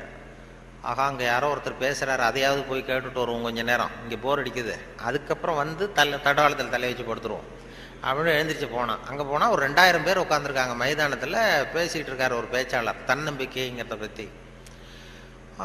பேசி முடித்தார் 1 மணி நேரம். முடிச்சுட்டு எல்லாரும் கலைஞ்சி போயிட்டாங்க. அப்புறம் இந்த இளைஞன் போனான். போய் அந்த பேச்சாளர்கிட்ட, சார் நான் தற்கொலை பண்ணிக்கணுங்கிற எண்ணத்தோடு தண்டவாளத்தில் தலையை வச்சு படுத்திருந்தேன். உங்கள் குரல் கேட்டது, பேச்சு கேட்கணும்னு வந்தேன். 1 மணி நேரம் உங்கள் பேச்சை கேட்டேன். இப்போ அந்த தற்கொலை எண்ணத்தை மாற்றிக்கிட்டேன். நான் இனிமேல் தற்கொலை பண்ணிக்க மாட்டேன். எனக்கு வாழ்க்கையில் ஒரு தன்னம்பிக்கை வந்துட்டுது, பிடிப்பு வந்துட்டுது. அதுக்கு நீங்கள் தான் காரணம் அப்படின்ட்டுருக்கான். அது எப்படிடா அந்த முடிவுக்கு வந்தேன்னு கேட்டிருக்காரு அவர். ஒன்றும் இல்லை சார், இப்போ உங்கள் பேச்சு எவ்வளோ பேர் கேட்டாங்க இந்த கூட்டத்தில் அப்படின்னா ஒரு 2000 பேர் கேட்டிருப்பாங்க அப்படின்னாரான் பேச்சாளர். அப்போ அந்த இளைஞன் சொன்னானா, ஏன் சார் ஒரு 2000 பேரை ஒரே நேரத்தில் சாகடிக்கிற நீ உயிரோடு இருக்கிறப்போ நான் எதுக்கு சார் சாகணும்? நான் எதுவும் எந்த தப்பும் பண்ணலையே சார், ஒன்றும் எதுவும் பண்ணல சார், நான் ஒன்றுமே பழச்சிக்குவேன் சார்ட்டு போட்டாரான். அப்படி வந்துடும் கதை. அப்படி பேச்சாளர்கள்ங்கிறது அந்த ஏன்னா ஒரு சகிப்புத்தன்மை. ஒரு பேச்சாளர் என்ன பண்ணார் தெரியுமா, வேகமாக போயிருக்காரு, அவசரமாக கூட்டத்தில் பேசணும்னு போயிருக்காரு. ஒரு காட்டு வழியாக போகும்போது சிங்கம் எதிரில் நின்று தான் வழி மறிச்சிருக்கு. ஏன் என் நிற்கிற அப்படின்னா, எனக்கு பசிக்குது, உன்னை சாப்பிட போகிறேன்னு தான் சிங்கம். நீ என்ன இப்போ சாப்பிட்றாத, நான் ஒரு முக்கியமான கூட்டத்தில் பேசுறதுக்காக போயிட்டுருக்கேன், அதனால் அதை கெடுத்துறாத அப்படின்ட்டு. அது என்ன, உன் மீட்டிங்கை பற்றி எனக்கு கவலை இல்லை, உன் பேச்சை பற்றி எனக்கு, என் பசி தான் முக்கியம், உன்னை சாப்பிட போகிறேன்னு. ஐயோ அவங்கெல்லாம் ஏமாந்துருவாங்க, ரொம்ப பேர் காத்துக்கிட்டு இருக்கிறாங்க பேச்சை கேட்கறதுக்கு, ஏமாந்துருவாங்க அப்படிங்கிறார். இனி என்ன அவ்வளோ நல்லா பேசுவியா அப்படின்னு தான் சிங்கம். அதை ஏன் பேச்சை கேட்டால் அப்படியே கேட்குறவங்க மயங்கி விழுந்துருவாங்க. உடனே சிங்கம் சொல்லிச்சான், நீ இங்கேயே பேச, நான் மயங்கி விழறேன்னா பார்ப்போம் அப்படின்ட்டு. உடனே அவர் ஆரம்பித்தார், பெரியோர்களே தாய்மார்களே அப்படின்னார். சிங்கம் அப்படியே கரகரகரகரன்னு சுற்றி விழுந்துடுது, கடிச்சு அப்படியே மயக்கடிச்சு விழுந்துட்டுது. இவர் பார்த்தார், இதுதான் நமக்கு தப்பிக்கிறதுக்கு சரியான நேரம், இந்த மயக்கம் தெளி எழுந்திரிச்சு ஓடி போகணும் நம்ம அப்படின்னு. அப்படி பாம்பு நெளியிறது மாதிரி நெளிஞ்சு போனாராம். ஏன்னா எழுந்திரிச்சு நடந்தால் அதிர்ச்சியில் முழிச்சுக்கிட்டுதுன்னா என்ன பண்ணுறது, மயக்கம் தெளிஞ்சிரும்னு பாம்பு நெளிய மாதிரி நெளிஞ்சு கொஞ்சம் தூரம் போய் எழுந்திரிச்சு ஒரே ஓட்டமாக ஓடி போட்டார். ரொம்ப தூரம் போய் திரும்பி பார்க்குறார், அந்த சிங்கம் அப்படியே கிடக்குதா பின்னாடி துரத்துதான், வேர்த்து ஒழுகுது, மூச்சு வாங்குது. ரொம்ப தூரம் ஓடி போய் திரும்பி பார்த்தா சிங்கம் அப்படியே மயங்கி கிடக்கு, மயங்கி விழுந்தது அப்படியே கிடக்கு. இவர் அங்கேருந்து அந்த சிங்கத்தை பார்த்துட்டு மனசுக்குள்ளே நினச்சிக்கிட்டாராம், நல்ல வேளை நம்ம பேச்சை கேட்டுட்டு அந்த சிங்கம் மயங்கி விழுந்ததுனால நாம் தப்பித்தோம் அப்படின்னு அவர் நினச்சிக்கிட்டாராம்.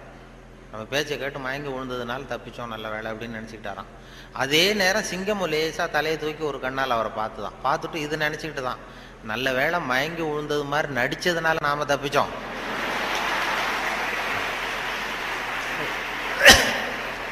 இல்லைன்னா அவன் பேசியே கொண்டிருப்பான் நம்மளை அப்படின்னு அது நினச்சிதான்.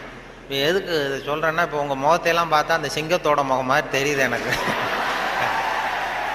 ஆமாம், அது என்ன, எந்த எந்த இதில் இருக்கீங்க என்ன ஏதுன்னு அது புரிஞ்சுக்கிறது ரொம்ப கஷ்டம். ஆனால் இது மாதிரி நேரத்தில் நல்ல பழக்க வழக்கங்களை வளர்த்தலாம். சகிப்புத்தன்மைங்கிறது ஒரு பெரிய முக்கியம். இன்டர்நேஷ்னல் இயர் ஆஃப் டாலரன்ஸ்னு கொண்டாடினாங்க. சர்வதேச சகிப்புத்தன்மை ஆண்டுன்னு 1995 இன்டர்நேஷ்னல் இயர் ஆஃப் டாலரன்ஸ், சர்வதேச சகிப்புத்தன்மை ஆண்டு. எதுக்கு சொல்கிறேன்னா, இது மாதிரி சந்தர்ப்பத்தில் நீங்கள் உங்களுக்கு பிடிக்கல ஒரு சகிப்புத்தன்மைன்னு ஒன்று எவ்வளோ நேரம் தாக்கு பிடிக்க முடியும் அப்படிங்கிறதெல்லாம் பண்ணிக்கலாம். அதனால் அது மாதிரி உங்களுடைய உங்களுடைய சகிப்புத்தன்மை நல்லாவே இருக்குதுன்னு நினைக்கிறேன். ஏன்னா இது வரைக்கும் யாரும் கலைஞ்சி போகல, அதனால் எல்லாத்தையும் தாக்கு பிடிச்சி உட்காந்துருக்குறீங்க. அதனால் உங்களை எல்லாம் இது மாதிரி ஒரு நல்ல சந்தர்ப்பத்தில் சந்தித்ததில் எனக்கு ரொம்ப மகிழ்ச்சி. ஏன்னா ஒரு பெரிய